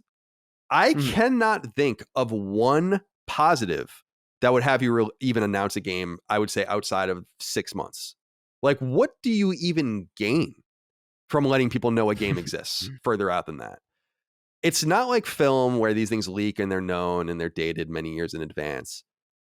Games are interactive media that require buy-in, not only literally, but a lot of buy-in with time, emotion, and space and all of that. And by giving people too much too early, you allow them to explore that space and kind of come to their own conclusions like too quickly. It's what we were talking about earlier with Fallout 4. I feel like that game obviously benefited from the way that they announced it and released it. And I'm surprised it wasn't replicated more, because I think sober eyes see that as a positive for Bethesda. I think Fallout 4 was not as strong as its sales suggest. And I think a lot of that has to do with people just were excited. They didn't even have time to double guess it, or second guess it rather. So I'm just curious what you make of not Guardians of the Galaxy per se. You can talk more about that if you want, but what the perfect time is and what you can benefit from lessening or lengthening that time, depending. Yeah, I think the two biggest factors here are IP and genre. So like, I think if you have something like Guardians of the Galaxy or like Fallout, you don't need to hype that up for years. People know what Marvel is, people know what Fallout is, people know what Guardians of the Galaxy is. If you announce that game 6 months, 5 months, 4 months before launch, that game's going to do fine. Like, people are going to like naturally learn about it. And I think it is a good way to like kind of preserve some of the more, secretive aspects of the game for, your first playthrough. Like, I'm having a great time because I knew so little about it, And I think that's like a really positive thing, and I like that, and I want to see more. But I also think it works well for those games also, not just because their IP are strong and like highly recognizable, but because they're single player experiences. And I think when you have a multiplayer experience, it's a little bit different. I think with multiplayer stuff, you want to get out a little bit earlier. I think you want to have time for people to be excited. You want to have people be excited enough early on to kind of sign up for, beta tests, or like maybe like an opportunity for like the people who are like really, really involved in that community to kind of like shape what the final product will become, so that you end up with a stronger product at the end of it. I think, even just when I think of like Halo Infinite on the Xbox side, like, let's say they announced that game was coming out in 2020, right? And that was the first thing we saw of it. Like that horrible campaign demo where like all the grass wasn't loaded, and you'd be like, holy shit. That is rough, because they haven't even had like time to really like get feedback from anybody. They had no idea what the hell they were doing. And then you have that extra year of delay. You have these public beta tests. You have these like, these videos that people make that like kind of give feedback on what they see, and then they have time to like integrate on it and like actually like make changes based on what community demands.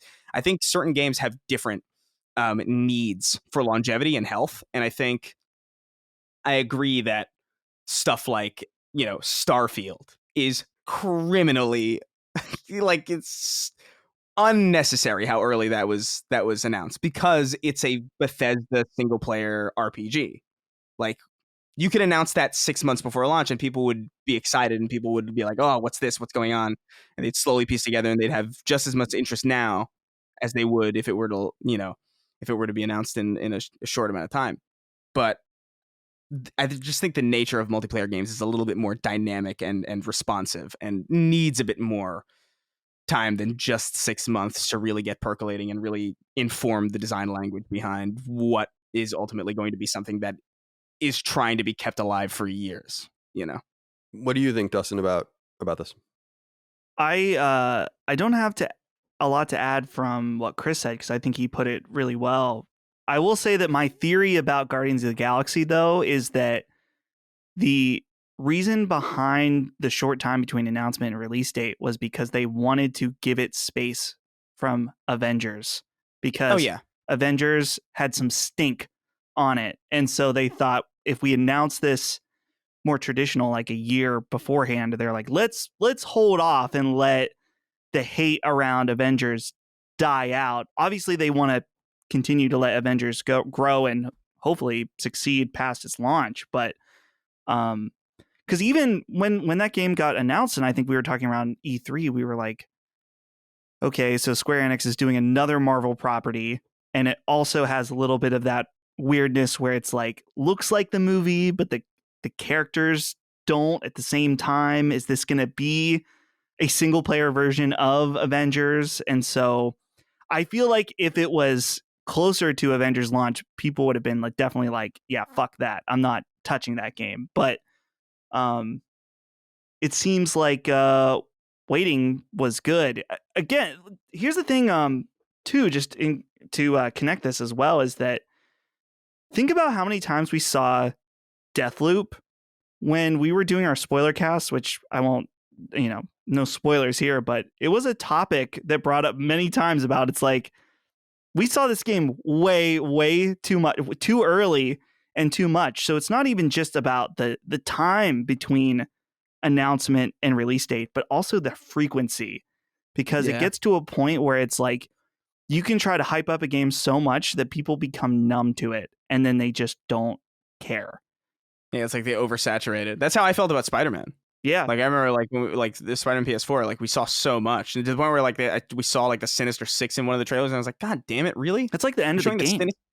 Yeah, it's like, what are you doing? That's such that is an insane thing to put in a trailer to hype people up for the game. It's like, do you really need more than that?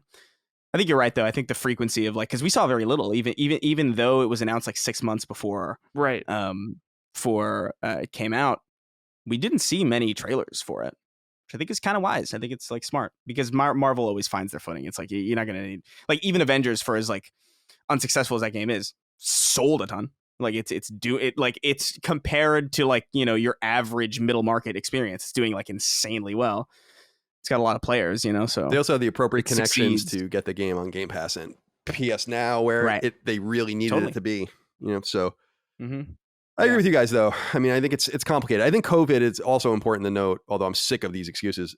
But for these games, COVID was a major component in their delays and their announcement schedules and stuff. There will be no more excuses moving forward. So with games that are in process and haven't been announced yet. And so I'll be tracking this very carefully. I do feel like Sony is going to start trending more towards silence, which I think is good. And I think we'll be able to test that out, because it's been widely known after the big three next year, we don't know anything about first party games at all, except for the three we know about. Like, that's it. Rumors, but that's about it. Yeah. Matt Hastings wrote in and said, hey guys, I've often heard people refer to games that are less than great as a perfect Game Pass game. To me, this is part of the problem. I do like that games can be underwhelming and still find an audience because they are more readily available. My concern is that video game devs and publishers will be more likely to release games of this ilk because why not? Maybe it will find an audience on Game Pass. I then wondered if there is a similar sentiment about games on PS Plus. Would you call a game a perfect game for PS Plus? What makes the two services different? Is there a type of game that is more suited to one service or the other? Thanks. I think this is an interesting question because I think Matt is kind of, in my opinion, arguing against the wrong thing. PS Plus's corollary is not Game Pass. PS Plus's corollary is Xbox Gold or whatever, Xbox Live Gold. PS Now is the corollary of Game Pass. And I feel like those two, I will say, and I think about it constantly when I was putting the news article in actually for the PS Now games this month. I keep thinking, I'm like, there is no difference between this and Game Pass. Like, why? There just isn't any difference except for like some accessibility with older games and all of the rest. But they're really doing the same thing. One is just doing it much more successfully than the other. Game Pass is doing it much more successfully. But I'm curious, Chris, what do you think about the stigma of a perfect Game Pass game? In fact, I've been seeing people refer to Back 4 Blood as one of these games because it was noted this past weekend that Steam's player count for Left 4 Dead 2 is substantially higher than Back 4 Blood. Now, that doesn't indicate anything on Steam per se. Back 4 Blood is not for free, in quotes, on Steam, but it is available free, in quotes, on Game Pass. And it indicates that people there might be a depreciation on the way people look at these games because they're not technically paying for them, even though they are. I think that there's a more complicated marketing psychology here than meets the eye. Yeah, I think in general, you're more likely to view a game more favorably if you don't pay for it. You know, like if you get a free video game, you're probably not going to complain about it as much as if, oh, hey, I spent my dinner money on this game and now I can't eat until next week. And I did it for like, I don't know, Bad Rats on Steam or like some nonsensical like Ride to Hell Retribution. You know, that's gonna sting a lot more than a game that's like, you know, kind of like Back 4 Blood. Like I played a little bit of Back 4 Blood. It's like, it's good. It's fine. Like it's much what I was expecting. And yet like it is not, it's missing like half of what makes Left 4 Dead fun. Like it's missing half of it, which is like the verses, and it's like it's all messed up in that regard. But it's a fun single player like kind of romp or whatever. I don't expect that I'm going to be putting much time into it. But the stigma behind like a perfect Game Pass game, I do think it's a little concerning because it implies that, and maybe this is just because there haven't been these like first party like mega releases yet. Really, like you had Gears 5 a while back, which is genuinely great game, but outside of like the Forza games, you know, you haven't had that Halo hit yet. You haven't had Starfield. You haven't had these like actual like proper like mega first party games come to Game Pass. So every game that comes to Game Pass is going to feel comparatively budget, especially if you don't pay for it.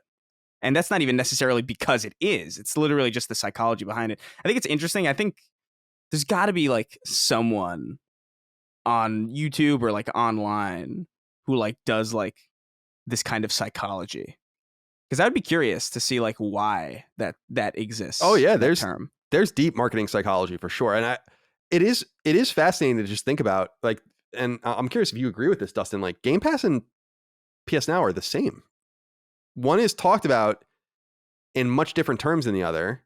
I think part of that is because Microsoft has done a much better job, obviously, of advertising it. It's also a bastion of new games, which I think is a massive difference between it and PS Now. But they're pretty much the same, but they're not looked at the same. They're not even looked at as competitors. People, as Matt brought up here, look at PS Plus as the competitor, and maybe that's reasonable because of the PS Plus collection. We've talked a great deal about how I think that you could easily offer 20 better games than 500 games. Like, who cares if you have 500 games if they're all mediocre, if you have 20 great games? But what do you think about what Matt has to say here about the two different services and one being suited to something compared to the other, and this idea of a Game Pass game and if it's a good thing or a bad thing? Yeah, it's created some weird situations that I've noticed with certain games, which I guess that I'm surprised my observations about this one in particular were not correct, in that when Death's Door came out as an Xbox exclusive, a lot of people were like, oh, this isn't on Game Pass, because it was like this expectation of like, oh, this is a higher quality indie, and it's not on Game Pass directly at launch, which is kind of what we've seen when it comes to bigger indie games that are exclusive to Xbox at launch, which apparently it still did 100K in sales, which is pretty good in the first week. But yeah, I think there is something to be said too, that there has started to be a little bit of a stigma on games that launch on Game Pass. Stuff like Outriders, which is a fine game, but certainly had its fair share of problems when it came to its server aspects at launch. And what was Back 4 Blood, like we were mentioning, where it's kind of like cool. It seems to be come and gone already. I'm sure there's some people. The new Forza, also Halo. Right. It's well, that's the thing, is that it seems like that's one of the biggest differences. Of course, we were saying about PlayStation Now and Xbox Game Pass being virtually the same. It's like, yeah, there are terms of like they offer you this instant library, but the inclusion of their first party for Xbox is like probably the major factor. And then, like you mentioned, the emphasis on newer titles. It's just the question is, can they continue to curate in a way that doesn't feel like these games that are kind of come and go, like Back 4 Blood or whatever, something like that. Yeah. But go ahead, Chris. No, I was saying, it's like I think what they need to do is they need to be more selective about the stuff that they put on Game Pass, because like I think like Outriders, like I don't know about if Outriders was a great choice necessarily. I don't know if like Back 4 Blood is a great choice necessarily. I do know that games like Psychonauts 2 is phenomenal, like genuinely like a fucking fantastic game. And that to me, like if I was Microsoft, I would want people thinking like that's what a Game Pass game is. You know, like I wouldn't want people thinking like Outriders is what a Game Pass game is. Right. You know, there's like a very different, there's a different style there and a different like level of quality and polish that I think they would be wise to kind of more closely associate with the platform. That just isn't there, because right now there's just a lot of like, they just sort of throw like Avengers right now is a Game Pass game. And it's like, Avengers sucks. Like people hate it. Like, I don't know. I don't know if it's like worth the investment of trying to get these like less than stellar games on your platform if they're just not even like, why would you want to go after those? That's the exact thing, is that I think that they're in a bit of a pincer, is because I'll say this. I think Game Pass is at its floor still. It has done everything it has done without any first party games. Right? I really think that it's the beginning for this service. But I think that the reason you're not seeing bigger games, really big AAA games, I mean, these are AAA games, but Outriders is AAA, Back 4 Blood is AAA, but not massive AAA, is because they're going to have to pay for that. You know, publishers still need to recoup their investment. This is where the rubber meets the road with Game Pass, and why I think it's a little strange that there is some offense that I feel like some publishers and developers are not going to want this thing to succeed. And I know that for a fact. But I think it's also inevitable. In other words, I think Microsoft has started this trend with their might and their money that is going to require Sony to respond in some way. But I think that Sony understands that the very thing they're best known for, quality, gets eroded away if they do too much. And that's why I keep saying that I think PlayStation Plus Collection, especially if they rove those games in and out, where they're like, and they could really make a stand where they're like, listen, Game Pass sucks.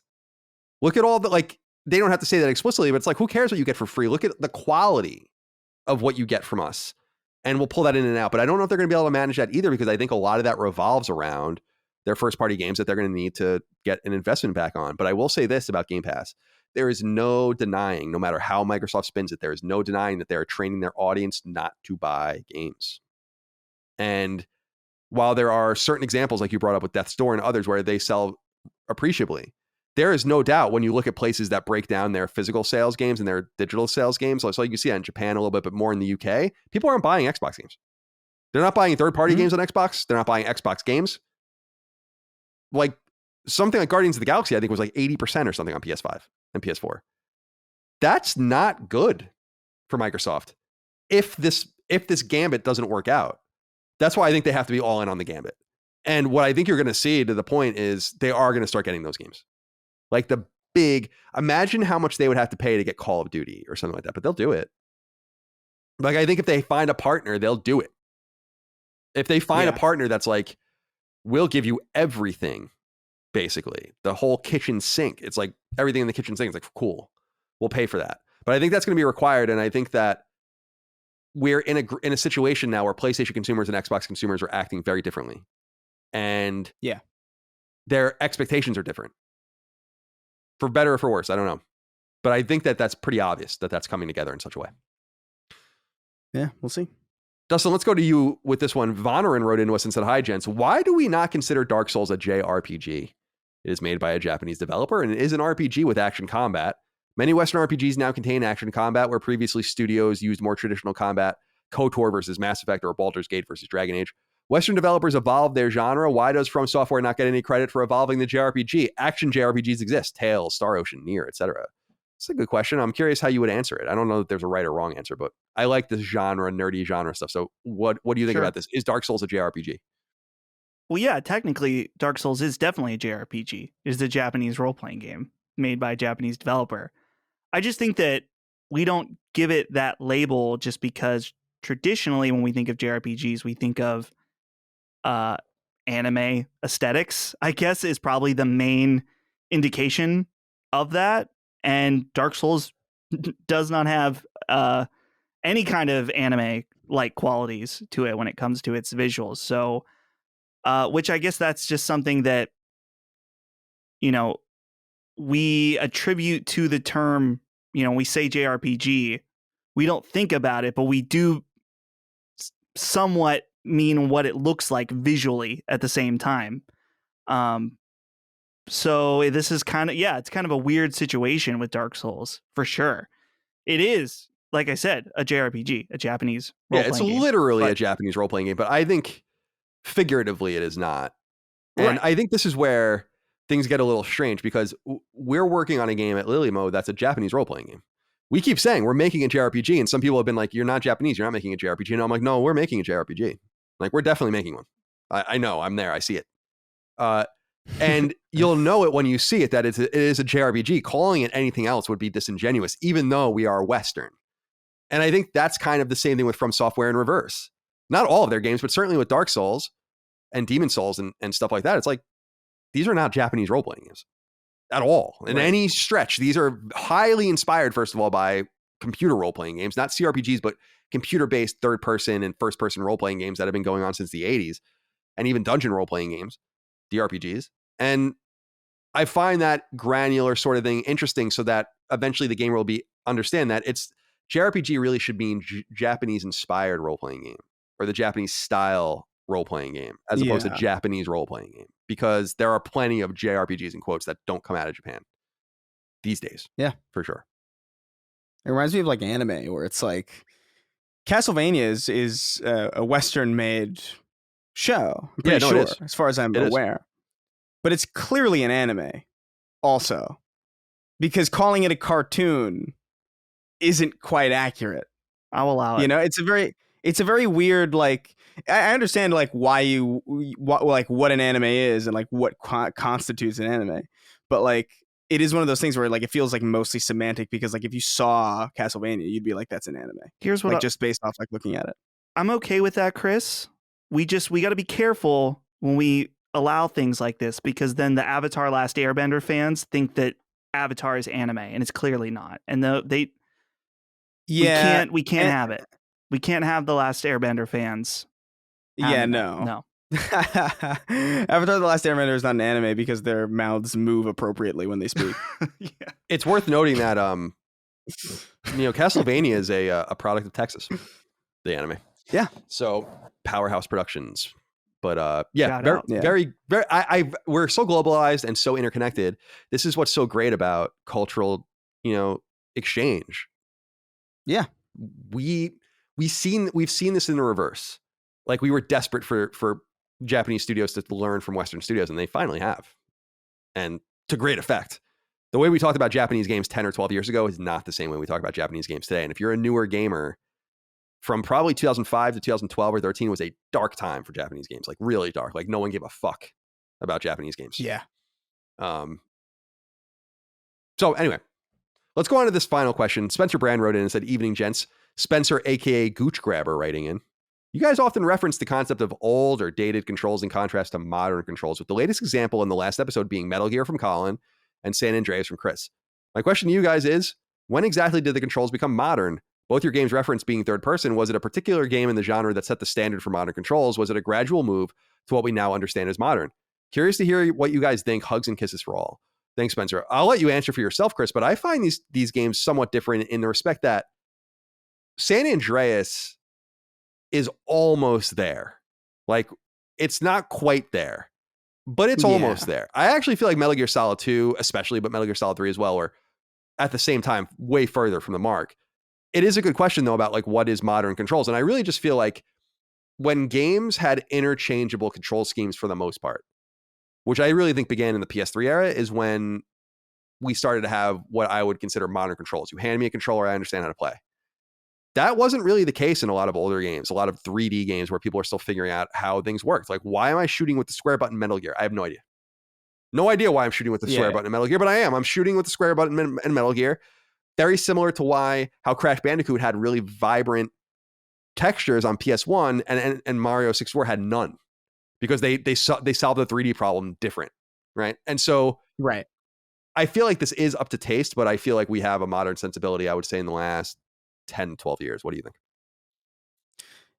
I think you're right, but I also think I think modern just refers to how natural a game feels. I think there are games that were made in the 90s that have modern controls, like in the sense that like it feels like really smooth to play. I think Crash Bandicoot 2 and 3 particularly, I think those play pretty well still. I think they have like an appropriate amount of like physics to it. Like there's weightiness, there's an appropriate response to like your inputs versus what you're seeing on screen. I mean, Dustin maybe can attest to this too, playing through the original like Halo games. 2 and 3 still play really, really well. Like they're old games. Like Halo 2 is from 2004, same year as I think Metal Gear, right? Metal Gear 2, I believe. I could be wrong. Yeah. Wait, hold on. Metal Gear 3. What was the 2004? Metal Gear Solid 3 is 2004. That would be 3. Yeah. Metal Gear Solid 2 is 2001. Metal Gear Solid 4 is 2008. Yeah. And, I think it's just a case-by-case basis, but I think for the most part, I think the 360 PS3 generation is where we kind of like fell into like people know how to make a control scheme feel kind of very natural and very appropriate. And they really learned how to minimize the jank in that kind of expression. Because like, I don't know if you guys have played Bully recently, but Bully is like... Bully's a rough I bet, man. Rockstar in that era, no doubt. Bully has not aged well. I don't mean from like a presentation or like a writing or like a humor standpoint, but like, man, that game is a rough thing to play. And there are games from around that time that play perfectly. And it's a very strange thing that like I can go back to games around that time and play them like this feels like it was made today. It's just old looking.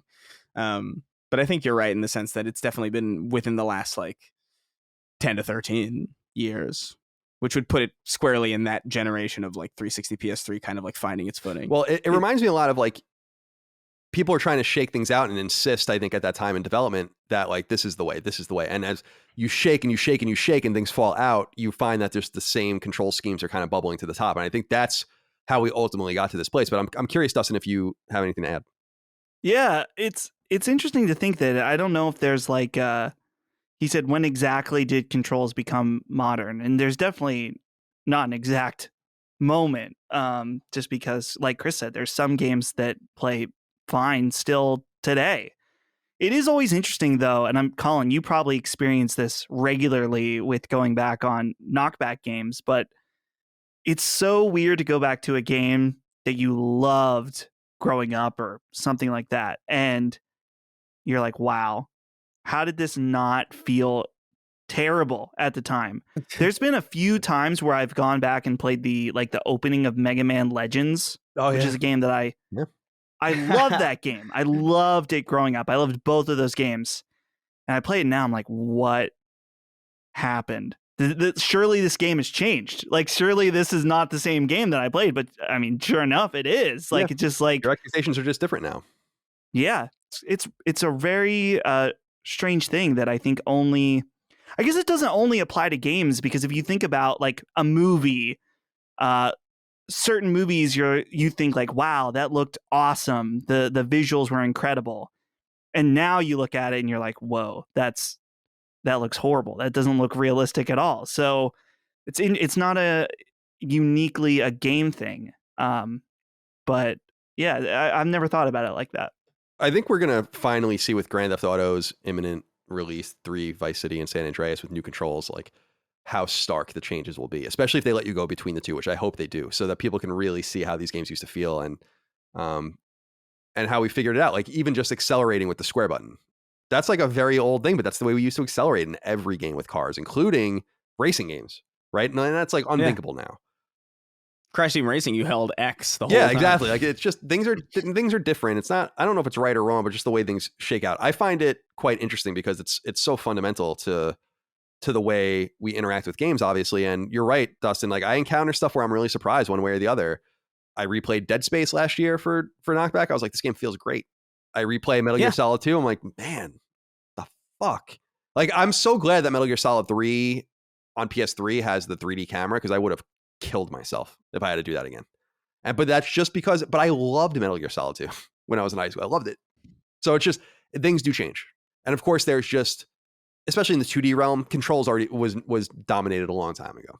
You know, nothing feels better than Mega Man. Nothing feels better than Mario, Ninja Gaiden. That's fine. So we don't need to mess with that. But obviously when you're working in a 3D plane, it's much different and you're going to have different feels. So Spencer, thank you for writing in. Appreciate you. Now, before we go, and you know, actually, because we're going to do something a little different today, let's actually close with Chris, do you have a closing comment before we go? Oh wow, no. I haven't eaten though. So I'm at that stage. Where it's like, oh, it's another one of these, or I'm like deathly hungry. Dustin, closing comments. No, nothing that I can really think of other than, man, I'm just, I'm eating a lot of leftover Halloween candy and it's not good. Just like constantly, I can't, we bought way too much this year. And so I've been eating these like, little Kit Kats and, which, okay, this brings something. I know this is an age old thing, but why the fuck are they calling them fun size? Period. Like it's not fun. The small candy bar, not fun. No, it's just, they should call it the less fun size. It's really, it's just, I've never, every year at Halloween, I think of this. I think why. Marketing. It's called the bitch made size. The bitch. Did you get a lot of trick or treaters? Bitch made. Yeah. Did you get a lot of trick or treaters, Dustin? Not very many. Trick or treat. Well, I mean, a normal. I think we just bought too much candy. You know? Yeah. We just left the bowl out, so who knows? You know, because I was just like, I don't know Papa Colin out there. Oh my god, no! Out. First of all, we have two. Why not? Well, I wrote a sign and I was like, because it's true. Like the ringer and the knocking, like not scares the dogs, but you know, energizes them or whatever. And I'm like, I'm not dealing with this like all day. I didn't sign into this social contract. If you want candy, here's a bowl. Take whatever you want. Like, you know, I'm not. So, wait, yours lasts all day? Oh no! It probably goes from like 4 or 5 to That's 8 or crazy. 9 or something like that. A lot of young kids. Ours, in the city is like, I think it's an hour. It's from like 7 to 8. Oh, there's no like set time. People just kind of do their thing. I think. You know. Okay, I definitely understand setting it out. I wouldn't want to set out there all No, all day. No, there's no like set time. Yeah. Okay, so I wanted to. The reason I was weird before about doing something different is I have a song that I want to end the show with this week. It's from my friend Brianne Chandler. It's a comedy song. It's funny. If you're a woman, especially, I think you're gonna maybe be able to unfortunately relate to it about the way people disrespect and treat women and DMs and all these kinds of things. But Brianne's a friend of mine, and I became friends with her when I was at Kind of Funny. And she's a mom. I think she's a mom of 2, and her husband works at Blizzard actually. And she wrote this comedy song, and she reached out to me, and I was like, "This is really quite charming and cute, and pretty vulgar too." But she asked me, you know, what she can do with it, and I was like, "Well, back on Podcast Beyond when I used to do the show, back when everyone loved it, we used to end every episode of the show with a song, and then we did that on PS I Love You as well." I don't know if they still do those traditions, but we're not going to do that every week, so don't write in. But I wanted to make an exception for my friend Brianne. So this is Brianne Chandler's song. I think you'll figure out what it's called when you listen to it. Enjoy it. And boys, thank you for your time. Thank you all out there for your love, kindness, and support of all things Last Stand. And we'll talk to you next time. Until then, goodbye. See ya. Take care, guys. He said, hey, hi, I know you don't know me, but I think that we should go out. I have no doubt. He said, hey, hi, I saw you on the quiz show, and I know I can make you shout my name out loud. But I wish they would leave me alone. No, I don't want to message them on my phone. And I wish they would read my profile to know I'm married. Please stop sending dick pics. She said, hey, bitch, you're not even funny. Did you know that no one likes you? And you're fat too. He said, hey, cunt, you're not even pretty. Did you know that everyone hates you? And you're stupid too. And I wish they would leave me alone. No, I don't want to message them on my phone. And I wish they would read my profile to know I'm married. Please stop sending death threats. Please stop sending dick pics. Please stop standing outside my house. It's time to buy a gun.